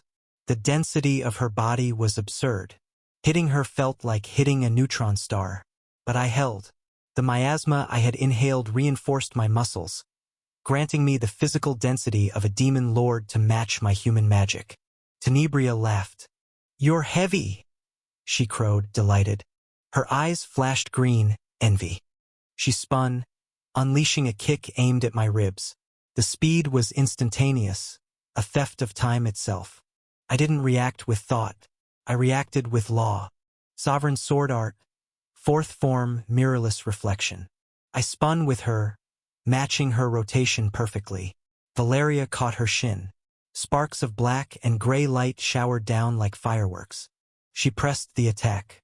A flurry of blows ensued. A fist aimed at my throat, a knee to my solar plexus, a chop to my temple. Each strike carried a different sin. Wrath for power. Sloth to dampen my counters. Gluttony to drain my stamina on contact. She was a martial storm. But I had evolved. The seal was broken. I wasn't just reacting to the sins. I was reading the code beneath them. I weaved through the barrage, Valeria painting ribbons of gray light in the air. "My turn," I whispered. I broke the clinch. I kicked off the air, creating a sonic boom, and surged upward. I held Valeria high above my head. The mana and miasma inside me swirled, fusing into the catalyst for the gray. I pushed the concept of sovereignty to its absolute limit. I wasn't just swinging a sword. I was dictating a new rule for reality. Sovereign sword art, 7th form, the apex boundary. I swung down. It wasn't a beam of energy. It was a distortion. The sword strike created a vertical plane of separation, a line that declared, everything to the left is separate from everything to the right. Tenebria looked up at the falling slash. For the first time, her instinct screamed danger. She couldn't absorb this. This wasn't energy. It was a division. She crossed her arms. Authority of pride, divine rejection. Authority of sloth, absolute stagnation. Authority of wrath, explosive reactive armor. She layered 3 gifts instantly. A violet shield, a blue dampening field, and a red explosive aura. The apex boundary hit her defenses. Screech. The sound of concepts grinding against each other tore through the sky. The violet shield cracked. The blue field shattered. The red aura detonated. The slash cut through her defenses and slammed into her forearms. For a second, the world turned white. I was blasted backward, tumbling through the air until I stabilized myself with a burst of wind magic. I looked through the smoke. Tenebria was still floating there. Her sleeves were shredded. Her arms were smoking. And there, on her left forearm, was a thin, red line. A cut. It was shallow, barely a scratch. But it was there. Tenebria stared at her arm. She lifted it, inspecting the wound. She touched the droplet of blood that welled up. A dark, iridescent liquid that hissed against the air. She brought the blood to her lips and licked it. Slowly, a smile spread across her face. It wasn't the arrogant smirk of a god looking at an insect. It was the feral grin of a gladiator who had finally found a worthy opponent. "Pain," she whispered, her eyes burning with a terrifying mix of lust and wrath. "I haven't felt that since I killed Tiamat." She looked at me. The aura around her exploded, shifting from the lazy swirl into a combat-ready tempest. The miasma in the atmosphere grew heavier, responding to her excitement. "You aren't a snack, Arthur," she declared, her voice booming like thunder. "You're a meal." I gripped Valeria tighter, feeling the undead spirit inside the blade trembling. Not with fear, but with the strain of the power I was channeling. "Come and eat," I challenged, leveling the blade at her throat. The warm-up was over. The sky above the Pacific was no longer a battlefield. It was a forge. Arthur and Tenebria were the hammers, and the atmosphere itself was the steel being beaten into submission. I moved faster than I ever had in my life. The miasma I had ingested burned in my veins, acting as a high-octane accelerant for my divine mana. My perception was dilated to the point where falling raindrops hung suspended in the air like diamonds. Sovereign sword art, 5th form 1000-star convergence. I didn't thrust once. I thrust 1,000 times in the span of a single heartbeat. Valeria became a blur of silver light, aiming for every vital point on Tenebria's body. Eyes, throat, heart, joints. The sound wasn't the wet tearing of flesh. It was the cacophony of a jackhammer striking a bank vault. Tenebria didn't even block. She stood there, floating in the air, her arms spread wide in a mocking gesture of welcome. My blade struck her throat. It sparked. My blade struck her eye. She blinked, and the steel skidded off her eyelid. My blade struck her heart. The tip bent slightly before snapping back. I backed off, gasping for breath, staring at her. She was untouched. The shallow cut I had inflicted earlier on her arm had already vanished, the gift of gluttony devouring the damage instantly. But the rest of my strikes hadn't even scratched her. Disappointing, Tenebria sighed. She dusted off her shoulder, where my sword had impacted with enough force to shatter a tank. I analyzed her with the gray. I peeled back the layers of her existence to understand why she wasn't bleeding. It wasn't just durability. It was a composite armor of 3 incompatible realities. The base. Her skin was hardened by the demon chitin of a divine-rank insectoid she had consumed eons ago. The layer, over that lay the translucent spectral dragon scales of Tiamat. Since eating the Empress's core, she had gained the absolute magic resistance of the dragon race. The concept, wrapping it all, was the gift of pride. The authority that simply rejected the concept of being harmed by anything lesser. She wasn't just tough. She was an immutable object, a living artifact forged from the corpses of gods. "You're trying to cut a diamond with a spoon, Arthur," Tenebria mocked. Her eyes shifted from the dull blue of sloth to a vibrant, toxic green. Authority of envy, mirror image. She dropped into a stance. My eyes widened. It wasn't a brawling stance. It wasn't a demon stance. Her feet were spaced shoulder-width apart. Her hands were held in a specific fluid guard. It was my stance. "You have good footwork," Tenebria complimented, her voice vibrating with the twisted joy of theft. "The way you shift your weight to generate torque without relying on mana. It's efficient. I want it." She blurred. She didn't use her overwhelming speed. She used my tempo. She mimicked the exact rhythm of the sovereign sword art. She came at me with a barrage of hand strikes that mirrored my own 1,000-star convergence. Parried. Valeria met her fists. Crack. My arms screamed. Even though she was using my technique, her mass was orders of magnitude higher. It was like sparring with a planet. I deflected a jab aimed at my throat and countered with a low sweep. Tenebria anticipated it. She hopped over the sweep with the exact same grace I used, then spun midair. Authority of sloth. Kinetic dampening. Her eyes flashed blue. Suddenly, the air around me turned to syrup. My counterattack, an upward slash aimed at her exposed flank, slowed to a crawl. The kinetic energy was leached out of the blade, fed into the void of sloth. My sword tapped her ribs harmlessly. "Too slow," she whispered, right in my ear. She drove a knee into my solar plexus. Wham! The air was driven from my lungs. My ribs groaned under the pressure. I was blasted backward, tumbling end over end through the sky until I slammed into the force field of one of the hovering demon dreadnoughts miles away. I hit the shield hard, sliding down the energy barrier. I coughed, spitting out a mixture of red blood and black miasma. "Damage report," I wheezed, looking at my sword. Valeria was trembling. The edge was chipped. The steel was glowing a dull, angry red, not from heat, but from stress. The undead spirit within the blade was silent, but I could feel her strain. She was holding herself together by sheer will. Tenebria floated toward me. She wasn't rushing. She was walking on the air, testing out a few of my sword forms with her bare hands. "I see why you use this style," she mused, throwing a phantom slash. "It maximizes leverage. It allows a weaker being to punch up. Very clever." She looked at me, her eyes glowing green. "But what happens when the stronger being uses it?" My heart sank. She was adapting. Every second this fight dragged on, she was analyzing my sovereignty. She was stripping my martial arts for parts and adding them to her engine. I couldn't win a battle of attrition. I couldn't chip away at her health bar. She regenerated instantly, defended perfectly, and learned constantly.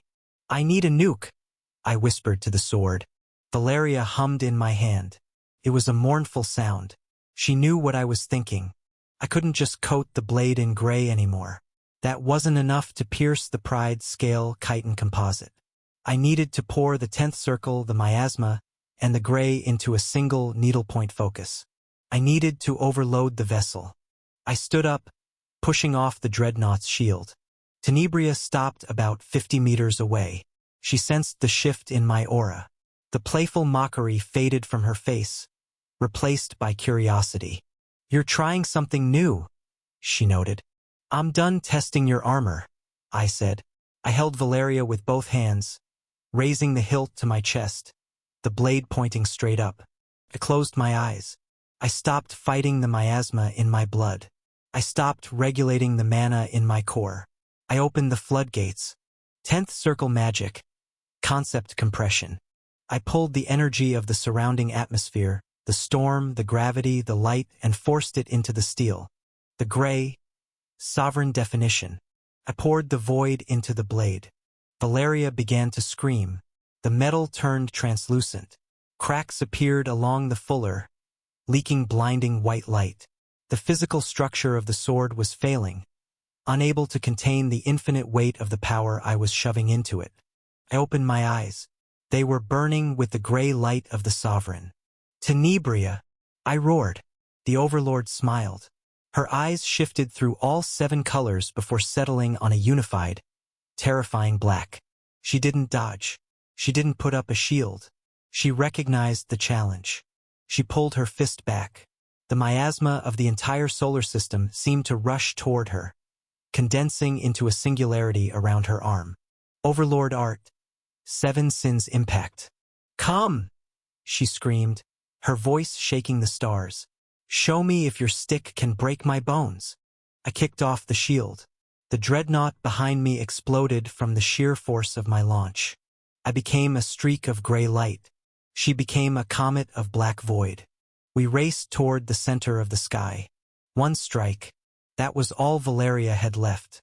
The distance between us was closing nearly instantly, but to my dilated perception, the world had slowed to a crawl.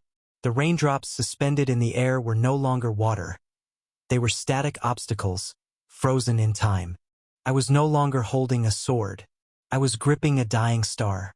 Valeria was screaming. It wasn't a metaphor, nor was it the sound of wind shearing against the edge. The physical steel of the blade was vibrating at a frequency so high it produced a shrill, piercing shriek that drowned out the thunder of the storm. The high-grade mithril alloy, forged by the greatest smiths of the northern continent and bathed in the mana of a sovereign, was disintegrating at the molecular level. I was pouring the 10th circle, the direct manipulation of reality's source code, into a vessel meant for swinging at armor. I was forcing the concept of nothing into an object made of something. The metal turned white, then transparent. Then, it began to flake away, dissolving into particles of superheated light trailing behind me like a comet's tail. My hands burned. The leather grip had vaporized milliseconds ago, leaving me holding the bare, molten tang of the blade. The heat seared my palms, fusing my flesh to the steel, welding bone to hilt. I gritted my teeth, tears stinging my eyes. Not from the pain was irrelevant now, but from the guilt. "I'm breaking her," I realized, the thought heavy in my chest. To kill the monster, I have to murder my partner. I hesitated. Just for a fraction of a microsecond, my will faltered. I tried to pull back the power to save the blade from total annihilation. I tried to throttle the miasma and the gray pulsing through my veins. "Do not." The voice didn't come from the air. It resonated directly in the majestic cathedral of my soul, clear, cold, and metallic. It was a voice I hadn't heard often. In all the years we had fought together, Valeria, the ancient, undead spirit fused to the steel, had been a quiet companion. She spoke in hums, in warnings, in the subtle weight of the blade during a parry. She was a silent guardian who let her edge do the talking. But now she spoke, and her voice was devoid of fear, filled only with a fierce, knightly pride. "Master," she said, her tone sharp as the edge she carried. "Do not pity the steel. I was a warrior before I was a weapon. I did not linger in this form to sit on a mantle and gather dust. I remained to cut." The vibration in the blade shifted. The screaming stopped, replaced by a low, harmonious hum that resonated with the frequency of my own heartbeat. She wasn't fighting the overload anymore. She was embracing it. She was holding the disintegrating physical structure together with the sheer force of her own soul, buying me the one swing I needed. "I have waited centuries for a strike like this," she whispered, a ghost of a laugh in her voice. "Swing me, Arthur. Make it a cut worthy of the end." My hesitation vanished. The guilt was replaced by a solemn, burning resolve. "Thank you," I whispered to the steel. I locked my eyes on Tenebria. She was rushing toward me, a catastrophic singularity of black light. The Overlord art. Seven Sins' impact was terrifying to behold. It wasn't just a punch. The space around her fist was warping, buckling under the weight of 7 contradictory laws of physics. Gravity collapsed inward. Gluttony. Time distorted and lagged. Envy. Force multiplied exponentially. Wrath. Kinetic energy dampened around her. Sloth. Defense hardened to absolute rejection. Pride. She was throwing a miniature, chaotic universe at my face. She was the immovable object, the sum of all things, the apex of existence. I roared, channeling every ounce of miasma and mana I had into the edge.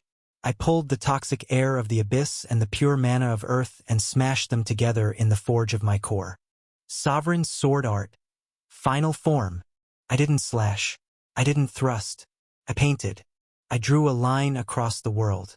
A line that separated the before from the after. A rule that stated that nothing, not even a god, could exist across this boundary.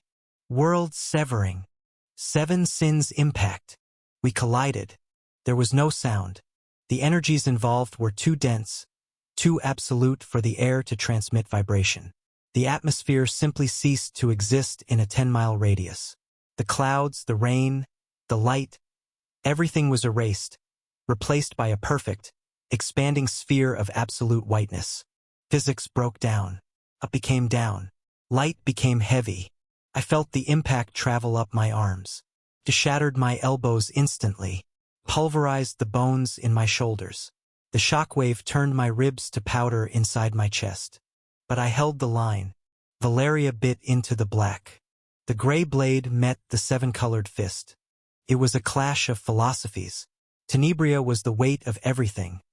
The messy, chaotic, powerful reality of the universe. I was the definition of nothing, the void that carved meaning into the chaos. For a heartbeat, we were deadlocked in the center of the sky. Tenebria's eyes were wide, maniacal, staring into mine through the blinding discharge of energy. She was smiling. Her teeth were bared in a rictus of pure, adrenaline-fueled ecstasy. "Yes!" She screamed silently into the void, her voice projected by pure intent. "Cut me. Prove you exist." She pushed harder. The 7 Sins flared. The gift of wrath exploded, trying to blow my sword apart with thermonuclear force. The gift of sloth tried to freeze the blade in place, turning the air around it to molasses. The gift of gluttony opened invisible maws, trying to eat the mana fueling the edge. But Valeria refused to stop. Guided by my sovereign will, the spirit of the blade rejected the laws of the demon overlord. She ignored the sloth. She cut the wrath. She denied the gluttony. She pushed past the field of force. She touched Tenebria's skin. The composite armor of dragon scales, demon chitin, and divine pride, the armor that had tanked the breath of the Dragon Empress, the armor that had never been breached in 10,000 years of conquest, met the edge of the world severing. Crack. A sound finally escaped the vacuum. It was a wet, sickening tear. It was the sound of a god bleeding. The blade sliced through the violet aura of the authority of pride, cleaved the translucent dragon scales, parted the black chitin. It sank into her flesh. It cut deep into the side of her neck, aiming for the spine. Blood, iridescent, black, and heavy, sprayed out, sizzling against the energy field like acid. It coated my face, burning hot, smelling of ozone and ancient power. I had her. I was going to decapitate the Overlord. "Break!" Tenebria shrieked. She didn't retreat. She didn't try to dodge the lethal blow. She stepped into the blade. She flexed the muscles of her neck, reinforcing them with the density of a neutron star, channeling the entirety of her massive mana reserves into her skeletal structure. She clamped down on the sword with her very bones. Simultaneously, she drove her fist forward, past my guard, aiming for my chest. I couldn't dodge. I was committed to the swing. I had poured my entire existence into this one motion. I pushed the sword with everything I had left. My soul burned. My vision went white. Cut! I screamed. Cut her! Valeria tried. The spirit threw her entire existence into the edge, vibrating violently against the Overlord's spine. But Tenebria was too dense. She was too real. Her will to exist was, in this fraction of a second, stronger than my will to erase her. The steel hit the spine of the Overlord and stopped. The energy feedback loop spiked. The concept of infinity I had forced into the sword clashed with the concept of immutability Tenebria embodied. The paradox was too great. Something had to give. It wasn't Tenebria. Ping. A high, tragic note rang out across the Pacific, clearer and sadder than any bell. The gray light in the blade died. I watched in horror as a spiderweb fracture appeared at the impact point, right where the steel met Tenebria's neck bone. It raced down the length of the blade, glowing red, then white. Time seemed to freeze. Master! Valeria's voice faded in my mind, gentle and final. There was no regret in her tone. Only the satisfaction of a soldier who had finally met an enemy strong enough to break her. It was a good swing. The sword exploded. The explosion didn't sound like a bomb. It sounded like a gasp. A blinding, white shockwave of pure mana and pulverized steel expanded outward from the point of impact. It wasn't hot. It was cold. The chill of a soul abruptly vacating its vessel. I was thrown backward. The force of the detonation snapped the bones in my forearms, flinging me through the air like a rag doll. I tumbled end over end, the sky spinning wildly around me. Gray clouds, black dreadnoughts, purple miasma. I slammed into the invisible barrier of the atmosphere, skidding to a halt miles away. My hands were empty. No, not empty. I looked down. My fingers were still curled tight, locked in a rigor mortis grip around a hilt wrapped in burnt leather. But above the crossguard, there was nothing. No steel, no edge, just a jagged, molten stump of metal that glowed with a dying orange heat. Valeria! I choked out, the name tasting like ash in my mouth. The air in front of me shimmered. The dust of the sword, millions of particles of supercompressed mithril and spirit, didn't disperse in the wind. They lingered. They swirled, drawn together by the last vestiges of the loyalty that had bound the blade to my soul. Slowly, silently, they coalesced into a form. It wasn't a sword. Floating in the void before me was a woman. She was tall, encased in the spectral armor of a knight from an era long forgotten. Her helmet was removed, revealing a face scarred by ancient battles, framed by hair that flowed like liquid mercury. She was translucent, made of fading light and memory, but her eyes were sharp. They were the same steel gray as the blade had been. It was the first time I had ever seen her true form. I reached out, my trembling hand passing through the space where her shoulder should be. I broke you. Valeria smiled. It wasn't a sad smile. It was the proud, fierce grin of a vanguard who had held the line. You used me? She corrected, her voice echoing not in the air, but in the center of my chest. A weapon's tragedy is not to break, Arthur. It is to rust.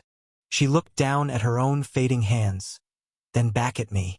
I was a corpse before you found me, she whispered, an echo trapped in cold iron, waiting for a wielder who understood the weight of a life. You gave me a second chance to fight. You gave a dead woman a purpose. Her form began to drift apart, the particles losing their cohesion. The wind of the upper atmosphere was reclaiming her. Do not hesitate, she commanded softly. The sovereign does not mourn the sword. He is the sword. She raised a spectral hand in a final salute. Goodbye, master. The wind gusted. She shattered. The silhouette dissolved into sparkling dust, scattering into the endless gray sky, leaving me alone with a broken hilt and a hole in my soul where a friend used to be. I stared at the empty space, my heart hollow. Then, a shadow fell over me. "Are you done saying goodbye to the cutlery?" I froze. Tenebria was floating 10 meters away. She looked monstrous. The slash had worked partially. A jagged, bleeding wound ran from her ear down to her collarbone. It was deep enough to expose the white sheen of the dragon bone beneath. Black blood oozed from it, sizzling against her skin. She wasn't healing it. The gift of gluttony was trying to close the wound, but the remnant of the gray I had left in the cut was rejecting the regeneration. I had scarred her, but I hadn't killed her. And now I had nothing left to fight her with. Tenebria touched the wound on her neck. She looked at the blood on her fingers, then looked at me. Her eyes were red, wrath. "You hurt me," she said. Her voice was low, vibrating with a terrifying mixture of pain and adrenaline. "You actually hurt me." She clenched her fist. The air around her cracked. "But you broke your toy doing it." She moved. There was no martial art this time. No theft of technique. Just brutal, overwhelming retaliation. She appeared in front of me. I tried to raise my arms to block, crossing the broken hilt in a desperate guard. Tenebria punched through my guard. Her fist slammed into my chest. Crack crunch. My ribs didn't just break. They disintegrated. The force of the blow caved in my chest cavity, driving bone shards into my lungs. I didn't fly backward. She grabbed my wrist with her other hand, holding me in place so she could hit me again. "You think you can cut the Overlord?" she screamed, driving a knee into my stomach. Wham! I vomited blood. My vision blackened. "You think a human, a mage, a tourist in my reality can kill me?" She released my wrist and grabbed my face. Her fingers, reinforced by the chitin armor, dug into my skull. She lifted me up like a doll. I hung there, feet dangling over the miles of empty air, staring into eyes that held the weight of 7 hells. "You fought well," Tenebria said, her voice dropping to a cold whisper. "For a creature made of glass." She pulled her arm back. The miasma in the atmosphere swirled around her fist, condensing into a point of absolute density. She didn't aim for my head. She aimed for my core. "Go down." She punched me. It wasn't a hit. It was a launch. I felt my spine shatter. The world blurred into a tunnel of wind and pain. I was blasted downward, breaking the sound barrier instantly. I tore through the clouds, leaving a hole in the storm. The ocean below rushed up to meet me. I hit the water with the force of a meteor. The impact vaporized millions of gallons of seawater instantly. A tsunami of steam and spray rose up, masking the crash. I didn't stop at the surface. I plunged through the depths, the pressure crushing what was left of my body, until I slammed into the seabed. Mud and rock exploded. I lay there in the darkness of the ocean floor, buried in a crater of silt.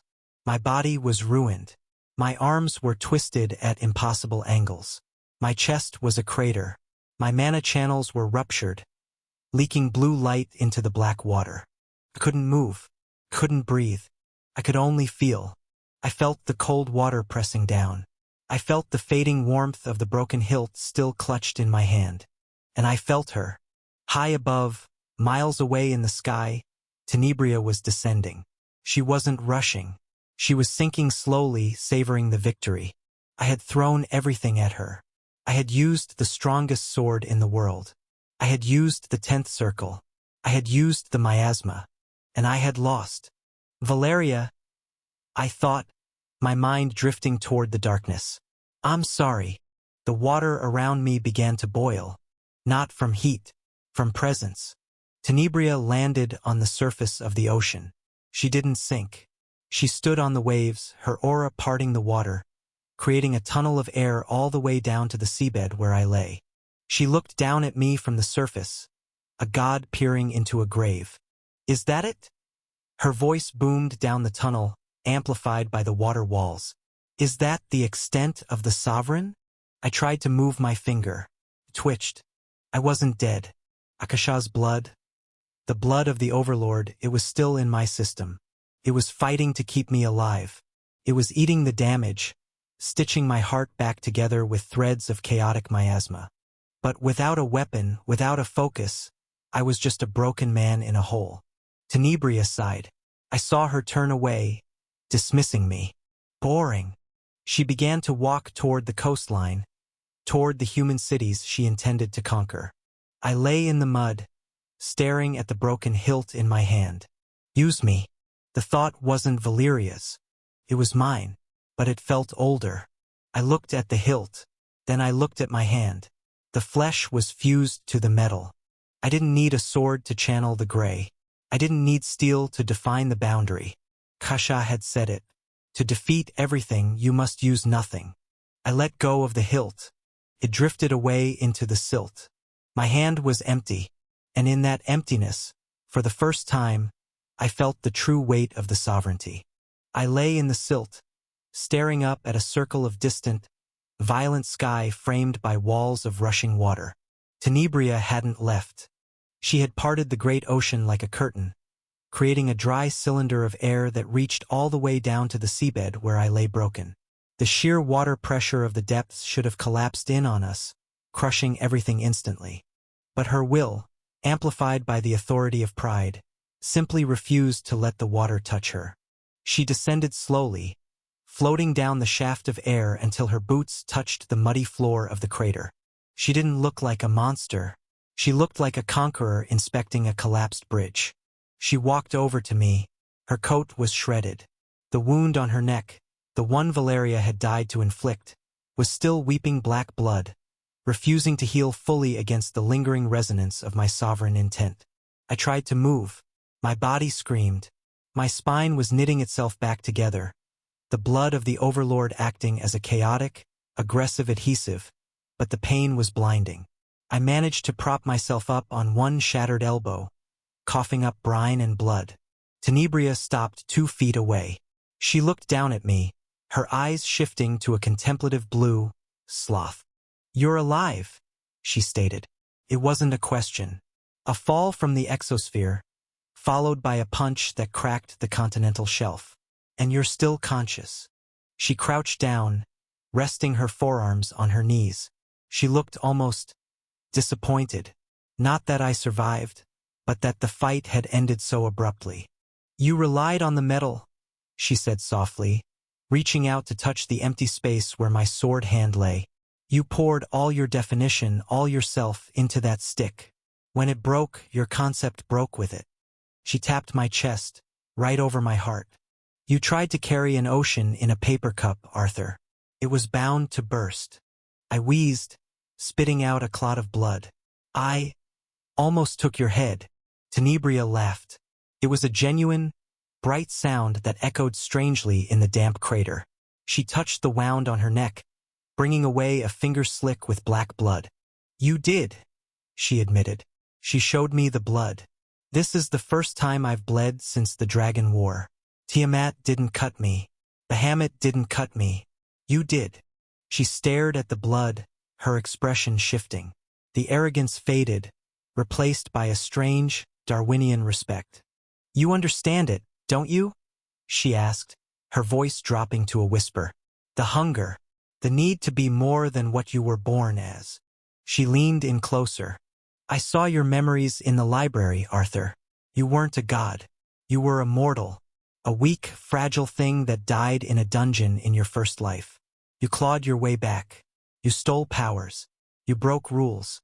You are just like me. She extended her hand. Yield. The word hung in the air, heavier than the ocean above us. I don't need another corpse, Tenebria said. The universe is full of corpses. I need peers. I need lords who can actually hold a conversation without their brains melting. Her eyes burned with intense sincerity. Join me. Become the 8th Lord. I will give you a sector. I will give you the gift of sloth to fix your broken body. We can rewrite this reality together. No more struggling. No more pain. Just dominance. It was a genuine offer. In her mind, this was the highest honor she could bestow. She was acknowledging me as a survivor of the same caliber as herself. I looked at her hand. It was pale, strong, and covered in the blood of gods. Then I looked at my own hand. Empty, broken, covered in alien mud. You think we're the same? I rasped, forcing my lungs to expand. Aren't we? Tenebria asked. We both started with nothing. We both conquered. No, I said. I pushed myself up to a sitting position, my bones grinding audibly. You started with nothing, Tenebria. And because of that, you spent your entire life thinking the only way to get full was to take from others. I looked her in the eye. You stole the gifts. You stole the crowns. You stole the realm. You are a collection of stolen things. I took a breath. The miasma in the air rushed into me, fueling my regeneration. I didn't steal my power, I whispered. I built it. Tenebria's eyes narrowed. I forged my sword, I continued. I researched my magic. I trained my body. You eat the world because you're terrified of being empty again. You're a thief. I spat blood at her boots. I chose to cook. Silence stretched between us. Tenebria stared at me. The respect in her eyes didn't vanish, but it hardened. It turned into something cold and final. Cook, she repeated, tasting the word. She stood up, looking down at me with pity. A romantic notion, but in the end, the thief eats, and the cook starves. She turned her back on me. I won't kill you, she said, looking up at the tunnel of water. That would be a waste of effort. You're broken. Your weapon is dust. You are no longer a threat. She began to float upward, rising toward the surface. Lie here in the mud, Arthur. Her voice boomed down. Watch me dismantle your world. Watch me eat your home. And when everyone you love is gone, remember that you could have saved them if you had just taken my hand. She reached the top of the water tunnel. With a casual wave of her hand, she released her hold on the ocean. Drown. The walls of water collapsed. Millions of tons of dark, freezing ocean crashed inward. I didn't scream. I didn't try to swim. I was too broken to move. The water slammed into me with the force of a collapsing mountain. The darkness was absolute. The pressure was immediate and crushing. I was pressed into the silt, the weight of the world squeezing the air from my lungs. But I didn't die. The blood of the overlord inside me refused to let me perish. It metabolized the miasma saturating the water, keeping my brain oxygenated even as my body was crushed. I lay there in the absolute dark, cold, alone, weaponless. The thief eats. The cook starves. Her words echoed in my mind. She was right. As long as I fought her using her rules, using power against power, force against force, I would lose. She had more fuel. She had more gifts. She was the apex predator. But Akasha hadn't told me to overpower her. To defeat everything, you must use nothing. I looked at my hand in the pitch blackness. Couldn't see it, but I could feel it. The nerves were dead, but the energy was there. My right hand buzzed with the blue, orderly hum of mana, the power of creation, of rules, of the system. The power I was born with in this world. My left hand buzzed with the violent, purple, chaotic static of miasma, the power of the abyss, of breaking, of Tenebria, the power I had inherited from her blood. For years I had kept them separate. I had fought to keep the miasma out. I had treated it like an infection, a necessary evil to be contained. Even when I used the gray, I was using the void to separate them, to keep the light from touching the dark. But Tenebria held 7 conflicting powers in one body. She didn't separate them. She forced them to coexist through will. Why was I separating them? Why was I trying to be a human mage or a gray sovereign? Cook? I thought. A strange calmness settling over me despite the crushing ocean. Cooking wasn't about keeping ingredients separate. It wasn't about putting the flour on one side of the bowl and the eggs on the other. It was about destroying their original forms to create something new. Something that wasn't the sum of its parts, but a transformation. I closed my eyes in the dark. I stopped rejecting the miasma. I stopped protecting the mana. I brought my broken hands together in the crushing dark. Left laced with right. Chaos laced with order. The poison mixed with the cure. I didn't build a shield. I didn't build a sword. I didn't cast a spell. I simply let them touch. Deep in the abyssal trench, a spark lit up. It wasn't blue. It wasn't purple. It wasn't even the pale gray I had used before. It was a color that didn't exist. It was a hole in the narrative. And the ocean began to move away. The deepest part of the ocean was a place of crushing silence. Millions of tons of water pressed down on me, enough pressure to turn a submarine into a tin can. But I didn't feel it anymore. In the pitch black, my hands were pressed together.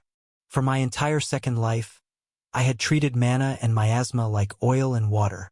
Mana was the blue light of civilization, of rules, of the system. Miasma was the purple static of the abyss, of mutation, of tenebria. Mages spent their lives filtering miasma out. Demons spent their lives corrupting mana. They were matter and antimatter. If they touched, they destroyed each other. That was the law of the universe.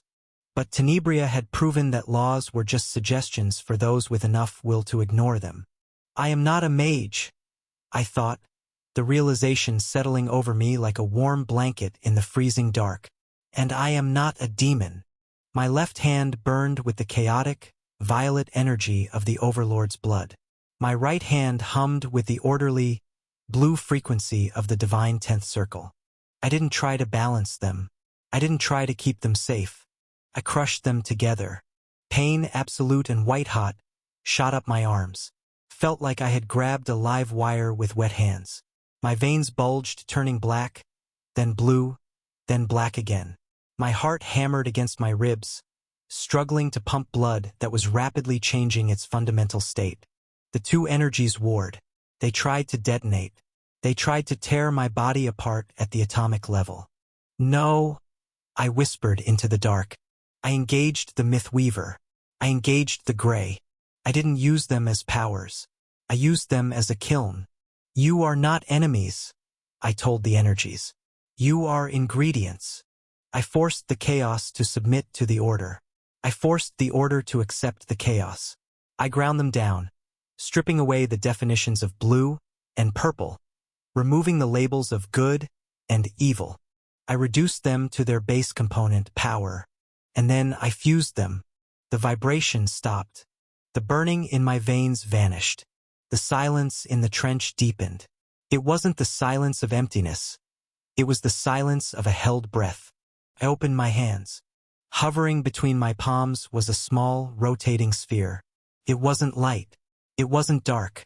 It looked like a distortion, a smudge on a camera lens. It was the color of static between radio stations. True gray. It wasn't a balance. It was a synthesis. It was the energy of creation and destruction existing in the same space, at the same time, perfectly stabilized by my sovereign will. I looked at the water pressing in on me.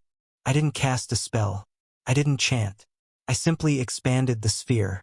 The bubble of true gray grew, touched the mud. The mud didn't explode.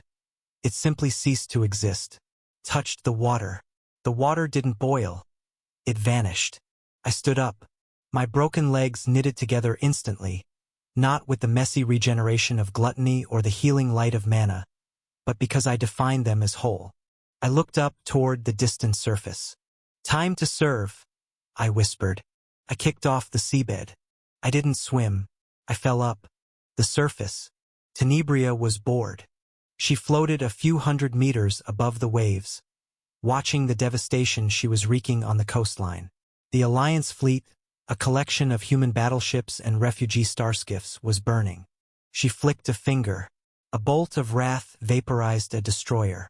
Fragile, she muttered. They break so easily.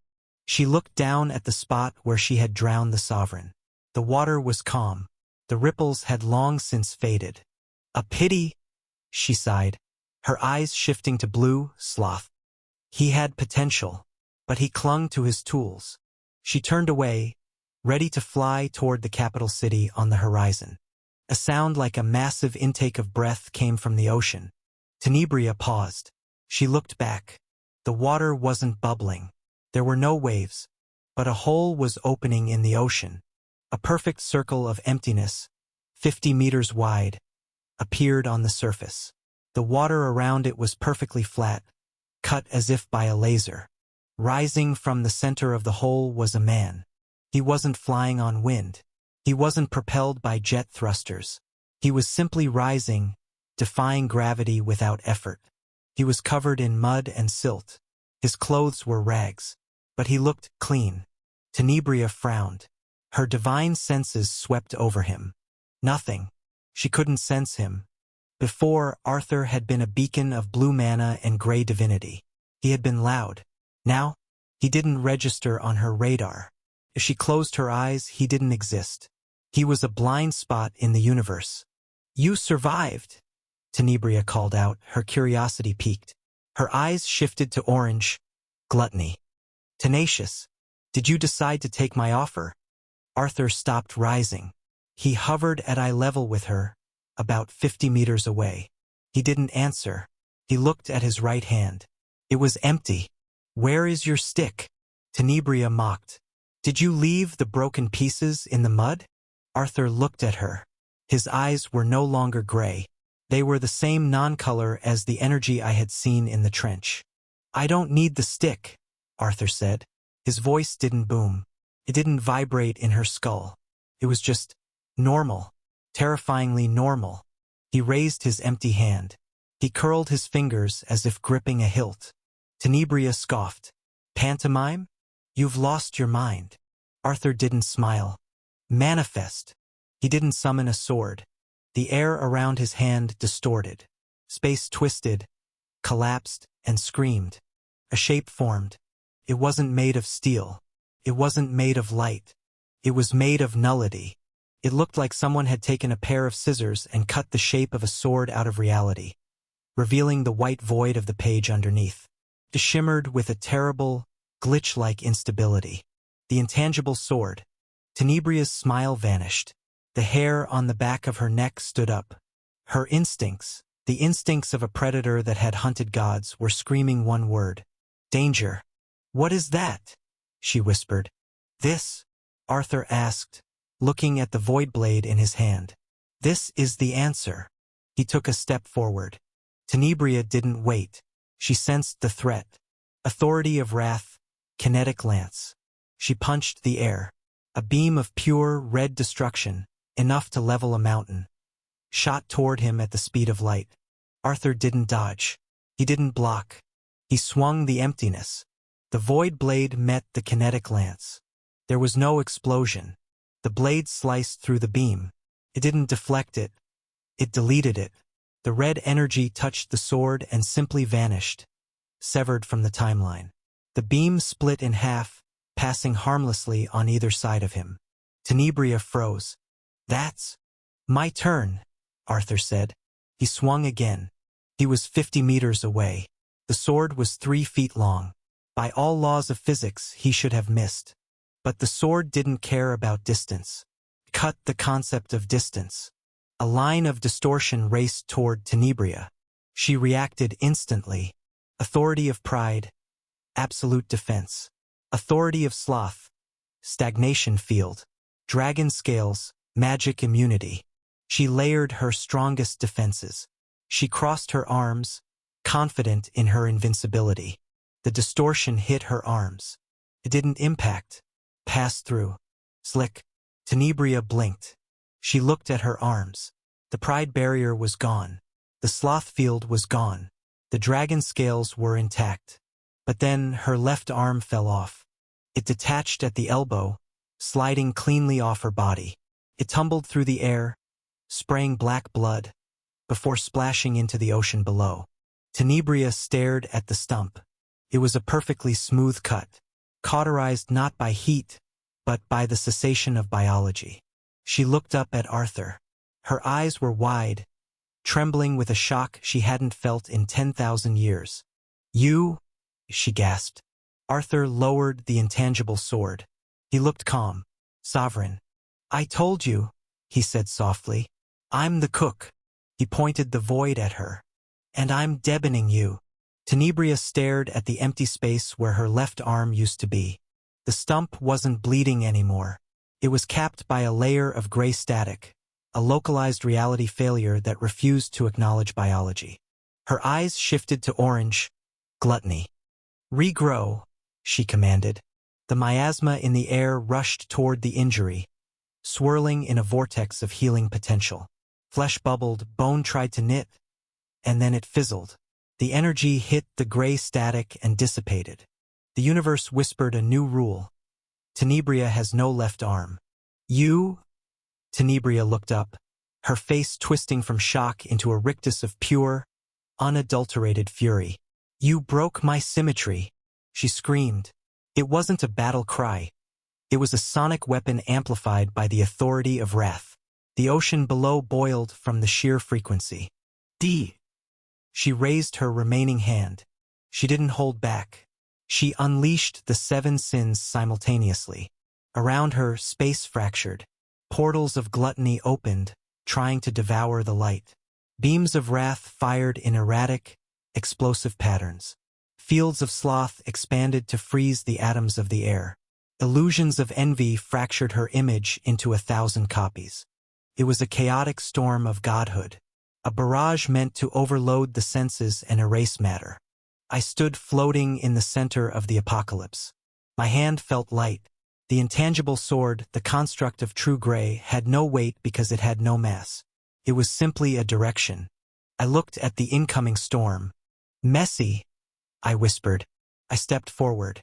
A beam of wrath, thick enough to vaporize a dreadnought, roared toward my chest. I flicked my wrist. The sword of non-existence passed through the beam. It didn't block it. It unmade it. The red light touched the gray edge and unraveled, turning into harmless sparks of base mana. The beam split, passing harmlessly over my shoulders. I kept walking. A gravity well of gluttony tried to suck me in. I slashed it in half. The singularity collapsed with a sad pop. Tenebria watched her attacks fail, her eyes widening. Why? She shrieked. That is divine authority. It is the law of the cosmos. You cannot just say no to gravity. I'm not saying no to gravity, I said, closing the distance.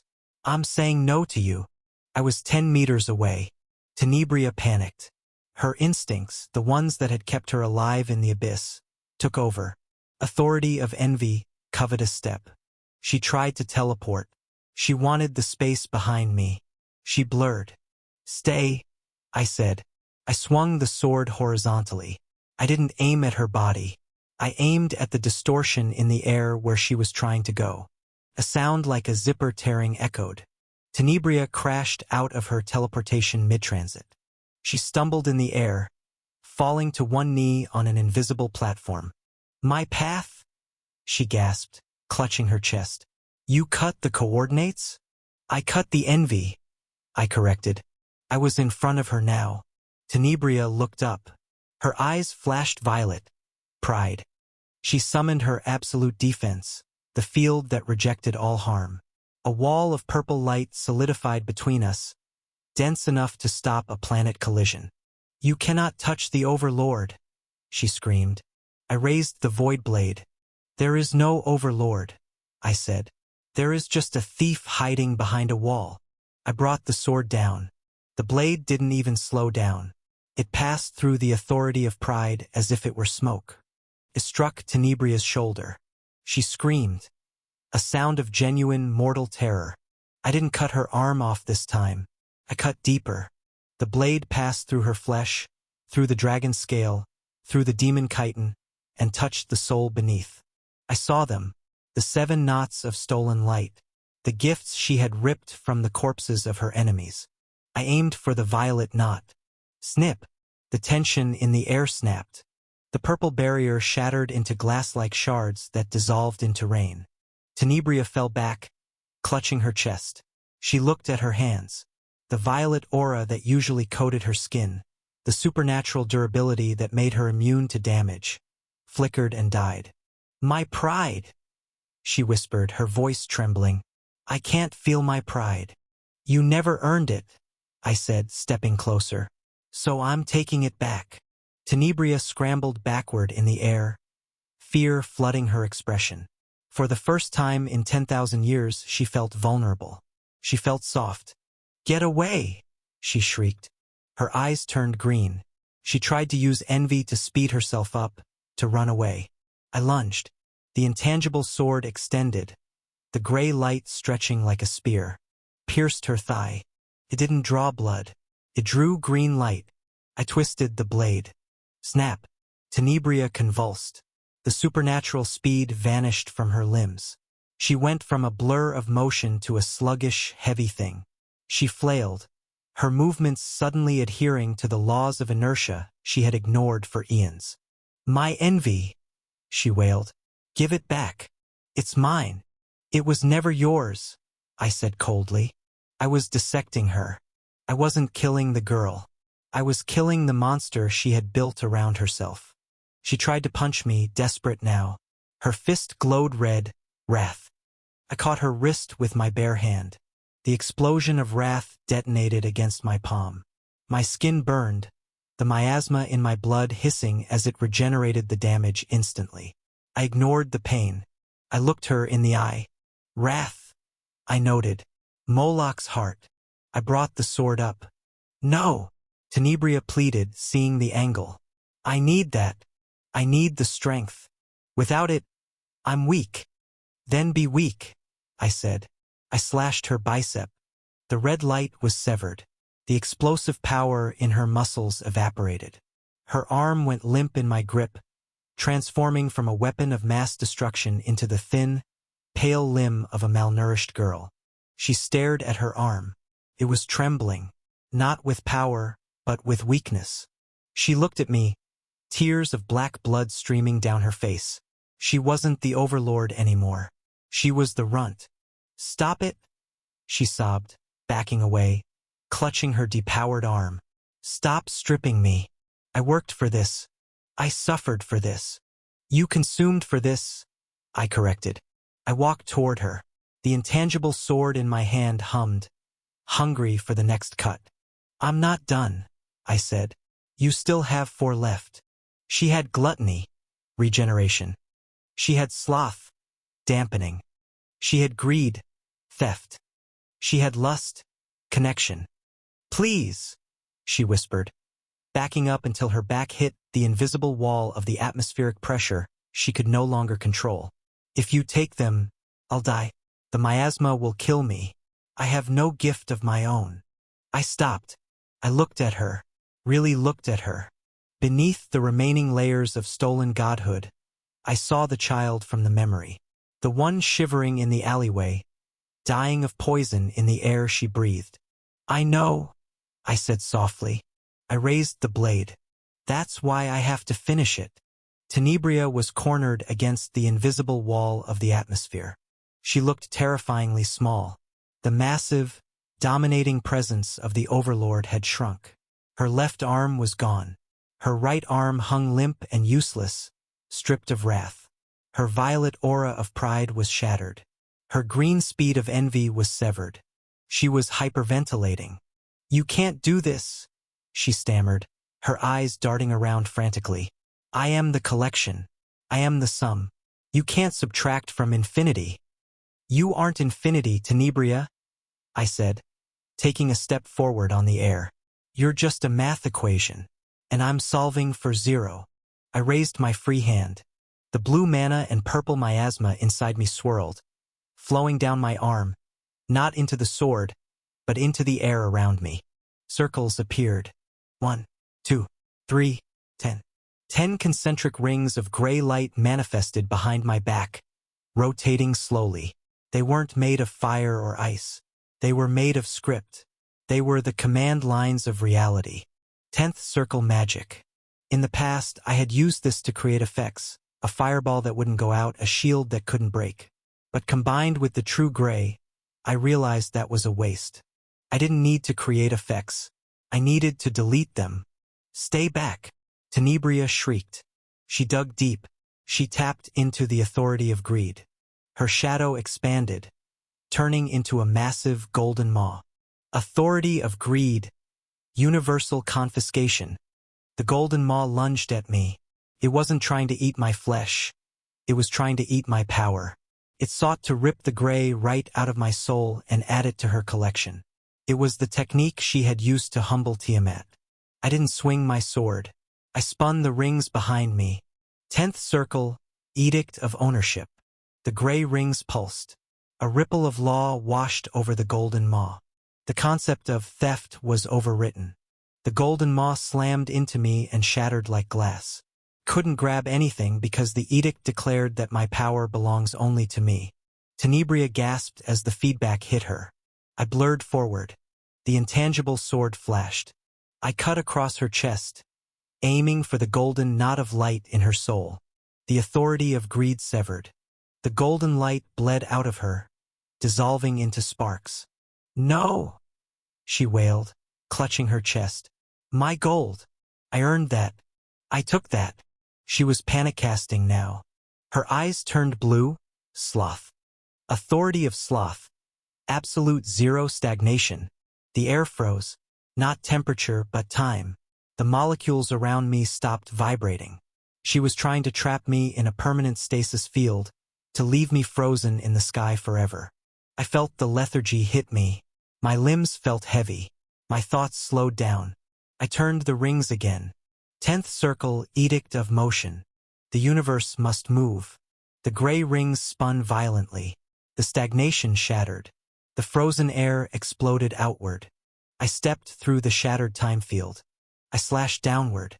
The blade passed through her shoulder. Crack. The blue knot of sloth snapped. Tenebria fell. Without the sloth gift to dampen gravity and inertia, she plummeted 20 meters before catching herself with a clumsy burst of raw mana. She hovered there, panting, sweating. She looked broken. Her hair was matted with sweat and black blood. Her clothes were rags. She only had two left. Lust.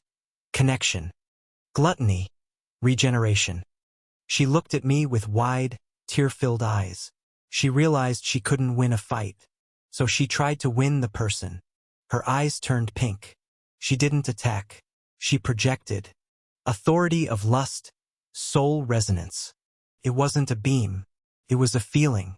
Suddenly, I wasn't fighting a monster. I was looking at a frightened girl. Images flooded my mind. Memories that weren't mine, forced into my brain by the authority of connection. I felt the cold of the alleyway. I felt the hunger that gnawed at her stomach. I felt the loneliness of watching happy families walk by while I shivered in the trash. I felt the desperate, burning need to be held, to be safe, to be full. "Arthur." Her voice whispered in my mind, soft and weeping. "Please. I'm scared. Don't hurt me. Love me. Save me." It was the ultimate weapon of the lust faction. It weaponized empathy. It made you fall in love with your executioner. It made you drop your sword because you couldn't bear to hurt the thing you suddenly adored. My hand trembled. The sword lowered slightly. The tears on her face looked so real. The fear was so palpable. "We are the same," she sobbed, floating closer, arms open. "We are both broken. Let me fix you." I looked at her. I felt the connection. I felt her pain. It was real. She wasn't faking the trauma, but she was weaponizing it. "I see you, Tenebria," I said softly. The rings behind me stopped spinning. They aligned perfectly. "But I already have a family." 10th circle, Edict of Isolation. Sever. I swung the sword horizontally. I didn't cut her body.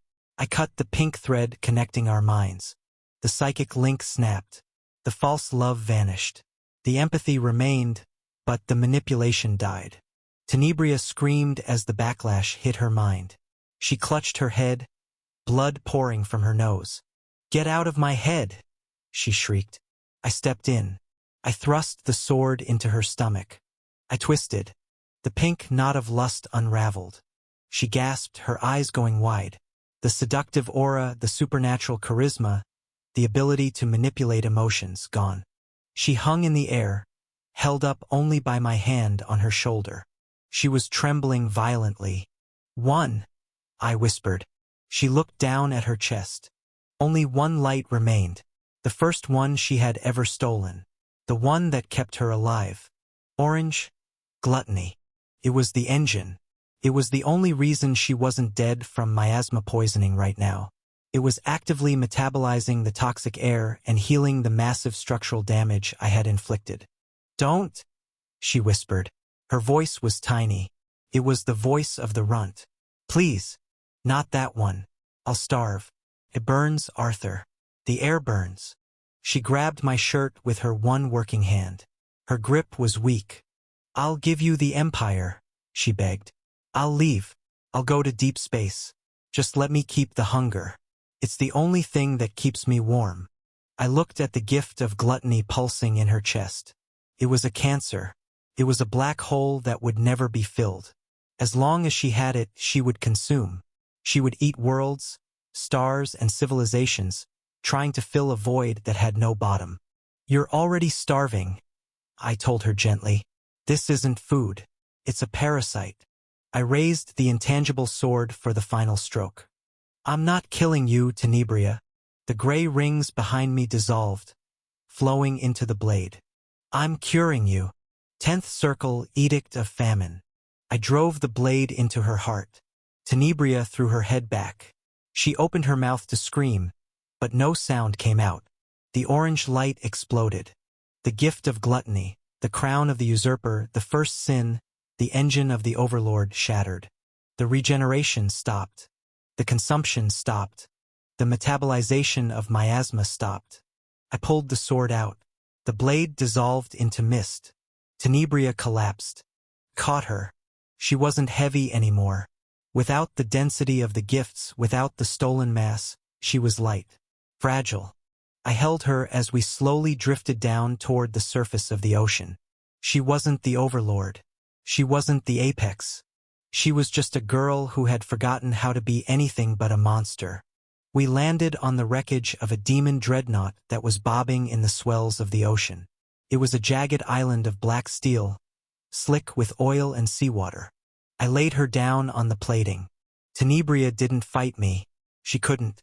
Without the gift of gluttony, the massive reserves of energy she had stored, the stolen power of dragons, demons, and gods had nowhere to sit.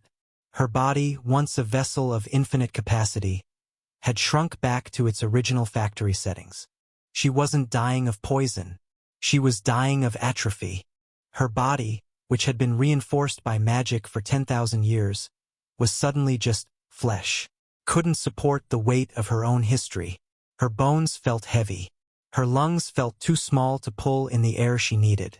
She curled into a fetal position, shivering violently. "I'm empty," she whispered, her voice stripped of all the overlord's resonance. It was thin, scratchy. "Arthur, I'm empty." I knelt beside her. "You're back to the start," I said quietly. Tenebria squeezed her eyes shut, tears leaking out. "It's cold," she whimpered, her teeth chattering. "Without the gifts, the world is so cold." She clawed blindly at my sleeve, her grip weak and desperate. "Give it back," she begged. "Just one. Give me the orange light. I need to feel something. I need the weight. If I'm heavy, I'm real." I looked at her hand. It was trembling, the fingernails cracked and bloody from where she had tried to hold onto her power. "I can't," I said. "I destroyed it. It's gone." Tenebria let out a sound that was half sob, half scream. She tried to push herself up, to attack me, to rip the power out of my chest, but her arms gave out. She collapsed back onto the cold steel. She stared up at the gray sky. "I hate this," she whispered. "I hate being small." She looked at me, her eyes filled with a lifetime of trauma. "Do you know what it's like?" she asked, her voice trembling with rage. "To be born as nothing? To watch everyone else walk around with suns in their chests while you have a black hole?" She grabbed her own throat, scratching at the skin. "They called me a mistake, a runt. They said I had no potential." She laughed, a wet, gurgling sound. "So I took theirs. I took their potential. I took their futures. I forced the universe to acknowledge that I exist." She looked at me, her gaze piercing. "I wasn't evil, Arthur. I was ambitious. I conquered the galaxy because it was the only way to matter. I looked down at her. I didn't see a monster. I didn't see the tyrant who had butchered the dragon realm. I saw a survivor, a creature who had been dealt a losing hand and had flipped the table. I know, I said softly. You survived. I reached out and brushed a strand of matted hair from her forehead. Her skin was fever-hot, her body struggling to regulate its own temperature without supernatural aid. You survived the slums. You survived the warlords. You survived the gods. I paused, my voice heavy with the tragedy of it. But you never lived. Tenebria froze. She looked at me, confusion warring with the pain in her eyes. You spent 10,000 years running from insignificance, I told her. You built a fortress of stolen powers. You surrounded yourself with armies. You sat on a throne that ruled the stars. I looked around at the wreckage of the fleet she had brought to destroy my home. But you were still just that scared little girl in the alley, terrified that if you stopped taking, you would disappear.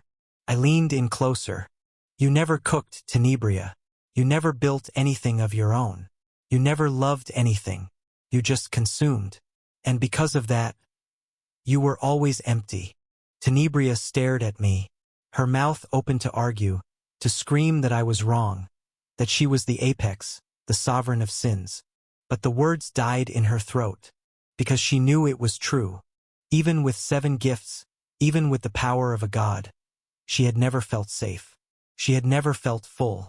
The hunger for more power, more territory, more acknowledgement, had driven her endlessly. She slumped back against the deck plating.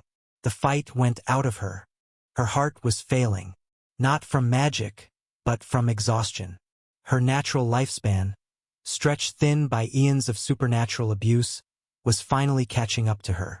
I don't want to disappear, she whispered, her voice barely audible over the sound of the ocean. She looked at me. The rage was gone. The arrogance was gone. There was only fear, the primal fear of a child in the dark. I don't want to be forgotten. My heart broke, not for the overlord but for the runt. I stood up. My right hand buzzed with mana. My left hand buzzed with miasma. I brought them together. The intangible sword manifested one last time. It hovered in my grip, a blade of true gray, of non-existence. It didn't hum. It didn't shine. It was a hole in the world. Tenebria looked at the sword. She didn't flinch.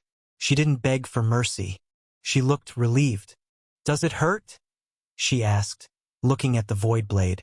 No, I promised. It defines the end of hurting. She nodded weakly. She closed her eyes. She stopped trying to hold onto the ghost of her power. She surrendered. Then do it, she whispered. Make me full. I raised the sword. I didn't do it with anger. I didn't do it with triumph. I did it with the solemn duty of a sovereign laying a peer to rest. Rest, Tenebria, I said. I swung. The blade descended. It didn't cut the air. It didn't cut her flesh. Passed through her body like a shadow. It severed the will that held her to this painful existence. Cut the ambition. Cut the fear. It cut the connection between the runt and the expectations she could never meet. Tenebria sighed. It was a long, slow exhale. The tension left her face. The lines of pain on her forehead smoothed out. For the first time in her life, she looked peaceful. Her body didn't bleed. It began to dissolve. Starting from her feet, she turned into gray ash. Not the heavy, toxic ash of the abyss, but a light, clean dust that caught the wind. I watched as the wind took her. She drifted apart, scattering over the ocean, returning to the nothingness she had fought so hard to escape. Within seconds, the deck was empty. The demon overlord was gone. I stood alone on the wreckage, holding a sword made of nothing, watching the gray dust disappear into the horizon. I stood alone on the wreckage for a moment longer, holding a sword made of nothing, watching the particles of gray dust vanish into the whitecaps of the ocean. There was no triumphant roar, no beam of light from the heavens, just the quiet sound of waves slapping against steel and the salt spray stinging my face. The anomaly was corrected. But the war wasn't over. Not yet. I looked up. High above the atmosphere, the remnants of the demon fleet hung in the void. Thousands of ships, millions of soldiers, all frozen in a state of paralyzed terror. They had felt it. Every being connected to the abyss felt the moment Tenebria's void collapsed. The silence from above was deafening. I let the intangible sword dissipate, the gray energy flowing back into my core. I didn't need a weapon anymore. I was the weapon. I pushed off the wreckage. Gravity, once a law I obeyed, was now just a suggestion I chose to ignore. I ascended, rising from the ocean surface like a reverse meteor, breaking the cloud layer in seconds. I stopped in the upper atmosphere, hovering between the blue of the world and the black of the void. Below me, the armies of Earth, humanity, the refugees of the Great Seven, the dragons, were looking up. Above me, the demons were looking down. I took a breath. I didn't shout. I used soul resonance, expanding my will until it touched every single mind in the orbit of Earth. "She is gone," I said. My voice wasn't loud, but it resonated in the bones of every general, duke, and foot soldier. It was an absolute truth, delivered by the entity that had just unmade their god. Tenebria has returned to the void. You are leaderless. Panic rippled through the fleet. I could feel their instinct to run, to scatter and pillage, to burn the world out of spite. I narrowed my eyes. The gray hummed around me, turning the sky the color of storm clouds. "No running," I commanded. I reached out with my hand, grasping the empty air. Using Mythweaver, I wrote a new law onto the fabric of the local spacetime. Edict. Stasis. The fleet froze. Engines cut out. Momentum died. The massive dreadnoughts hung suspended in the dark, pinned by my will. "There will be no more fighting," I stated, my voice cold. "You have two choices. You can follow her into non-existence, right now, or you can accept my terms." I didn't wait for an answer. I forced the terms into their minds. "You will retreat to the edge of the galaxy. You will release every prisoner, every slave, every stolen resource from the Seven Systems. You will never cross the heliosphere of this star system again." I looked at the flagship, sensing the trembling archdukes on the bridge. "And you will swear it, not on your honor because you have none. You will swear it on your existence." I projected the gray. It wasn't an attack.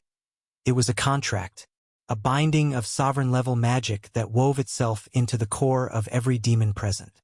If they broke this peace, if they raised a weapon against humanity or the Seven ever again, the gray would unmake them. "Sign," I ordered. It wasn't a negotiation.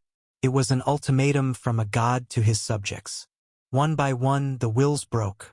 The archdukes, terrified by the power that had erased Tenebria, submitted. The dukes followed. The legions surrendered. I felt the pact settle, a heavy, unbreakable chain locking around the abyss. "Go," I said. I released the stasis. The fleet didn't hesitate. They turned, engines flaring with desperate haste, and warped away. They didn't look back. They ran as if the devil himself was chasing them. In a way, he was. I watched them go until the sensors showed clear space. It was done. Humanity was safe. The Great Seven were safe. The tension that had held my body together for years, the constant, grinding pressure to get stronger, to survive, to win, finally snapped. I didn't fly down. I fell. I let gravity take me, dropping through the clouds, plummeting toward the coastline where the main Alliance base was established. I slowed just before impact, landing softly on the white sand of the beach. The silence here was different. It wasn't the silence of space. It was the silence of a battlefield that had suddenly realized the guns had stopped. Then I saw them. They were running toward me.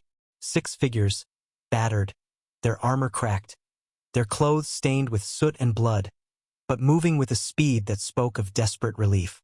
Rachel was the first. She didn't use magic. She just sprinted, her usual composure shattered. She hit me with the force of a cannonball, her arms wrapping around my neck, burying her face in my chest. "You idiot," she sobbed, her analytical mind failing to find any other words.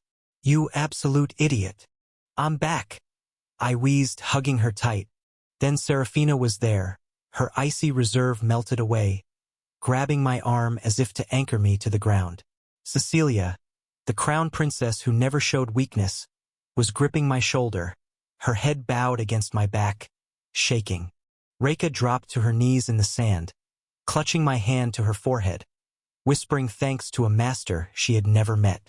Rose, glowing with the last dregs of her healing light, immediately started scanning me, her hands fluttering over my chest, checking for wounds that weren't there. And Luna stood just a step back, her golden eyes shimmering with tears. She looked at me, seeing the threads of fate that had been snapped and rewoven. The ending changed, she whispered, a smile breaking through her tears. You changed the page. We all did, I said, reaching out to pull her into the circle. I looked at them. My fiancée. My partners. The women who had held the line while I fought the monster. They were alive. They were safe. We won, I said, the realization finally hitting me. It's actually over. Rose let out a wet laugh, wiping her eyes with a dirty glove. You're late for dinner. I had to clean up a mess. I smiled, leaning my weight against them, letting them hold me up. The sun was setting, painting the ocean in hues of gold and violet. It was the most beautiful thing I had ever seen. For the first time in 2 lifetimes, the future wasn't a threat. It was just tomorrow. The holographic map of Earth hovering above the obsidian desk was vast, detailed, and fundamentally different from the one I had studied as a student at Mythos Academy. It was a map of a healed world, but also a crowded one. New territories, vast swathes of land once designated as black zones under the control of the 5 great dark cults, were now glowing green. The reclamation projects, spearheaded by Rose's Vakert Corporation and the terraforming magics of the Verdinal Greenwatch refugees, had been a miracle. Land that had been poisoned for centuries was now supporting cities, farmlands, and the new, integrated communities of humanity and the Great Seven. I zoomed out. The moon, once a desolate watchtower, was now a glittering network of domes and orbital rings. The Cantari and Nevarii, species accustomed to the void and the sky, had made it their second home, turning the gray dust into a thriving shipyard and trade hub. It was a golden age. It was a miracle, and it was an absolute administrative nightmare.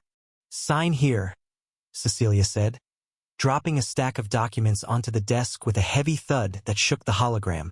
And here, and initial the trade agreement for the Thalassan deep-sea colonies. I looked up at her. The crown princess of the Slatemark Empire looked tired, but it was a good tired. The kind that came from building, not fighting.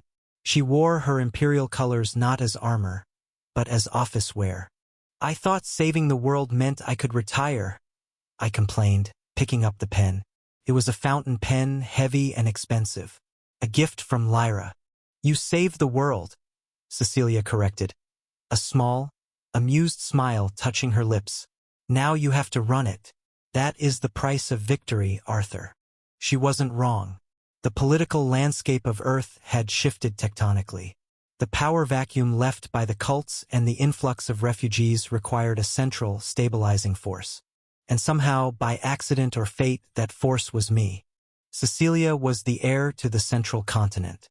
Rachel, having fully reconciled with her family and taken up the mantle of leadership, was the designated heir to the Creighton dynasty, which effectively ruled the northern half of the northern continent. Serafina, the Frost Sovereign, was the heir to the Mount Hua sect, the undisputed superpower controlling half the eastern continent.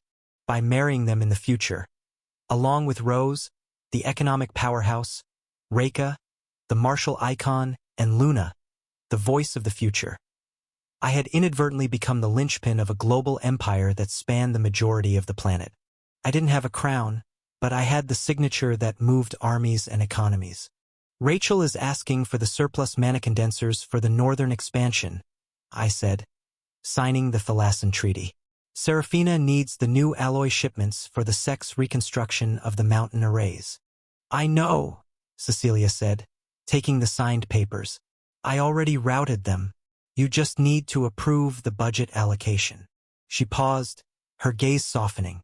You look exhausted. I am, I admitted. Fighting Tenebria was easier. At least she didn't ask for tax exemptions. Go. A new voice cut in from the doorway. Alice stood there. My mother. She didn't look like the secret powerhouse who had trained a divine. She looked like a grandmother who had just finished baking. She walked into the office, her presence exerting a quiet, absolute authority that even the crown princess respected. Alice. Cecilia greeted her with a warm nod. I was just telling him. He is done for the day, Alice stated, walking over and plucking the pen from my hand. She set it down on the desk with a click. The world will not end if the paperwork waits until tomorrow. We made sure of that.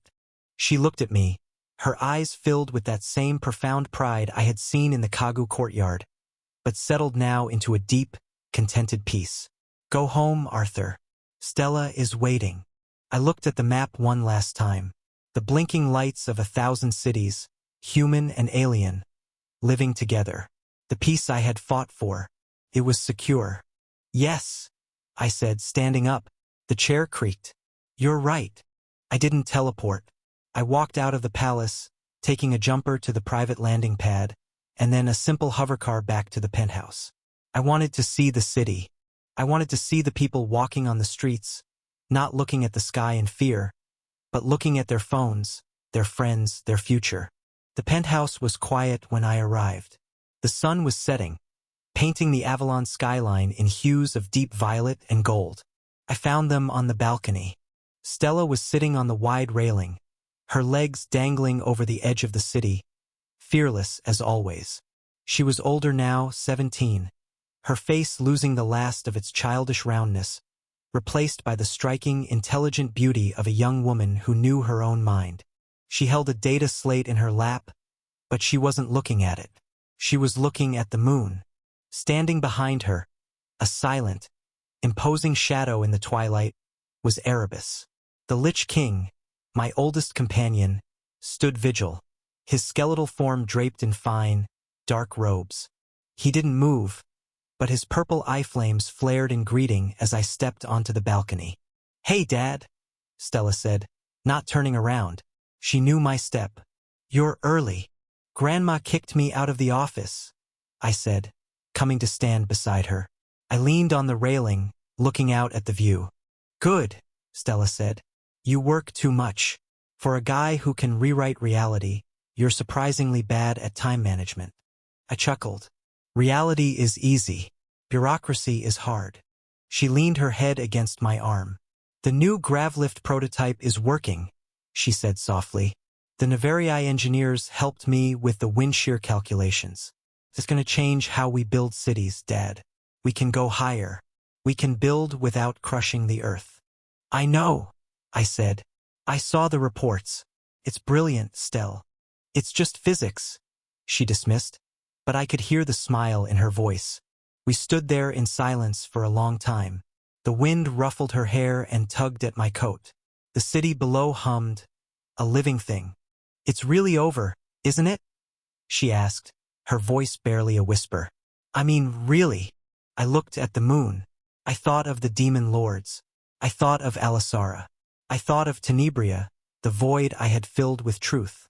Yes, I said. It's really over. The glass door slid open behind us. Alice stepped out, carrying a tray with 3 mugs of tea. She didn't say anything. She just came over, placed the tray on a small table, and stood on my other side. 3 generations. The mother who had hidden her power to protect me. The son who had become a god to save the world. And the daughter who would build the future with her own 2 hands. I looked at Stella. She wasn't a warrior. She would never have to be. She was an inventor, a creator. She was the proof that the war was worth it. I reached out, putting one arm around Stella and the other around my mother. I pulled them close. The gray divinity deep within me, the power that could unmake stars, was silent. It was no longer a weapon. It was just the foundation that let me stand here on this balcony, in this moment. What are you thinking about? Alice asked gently. I took a breath of the cool evening air. I looked at the horizon, where the sun was dipping below the edge of the world, promising to rise again tomorrow on a planet that was safe, whole, and free. I'm thinking, I said, smiling, that I finally got my quiet life. Stella laughed, leaning into me. Boring. Perfect, I corrected. I closed my eyes, listening to the heartbeat of the city, the heartbeat of my daughter, and the silence of a sky with no enemies left to fall from it. The story was done. The book was closed. And for the first time, I was just Arthur.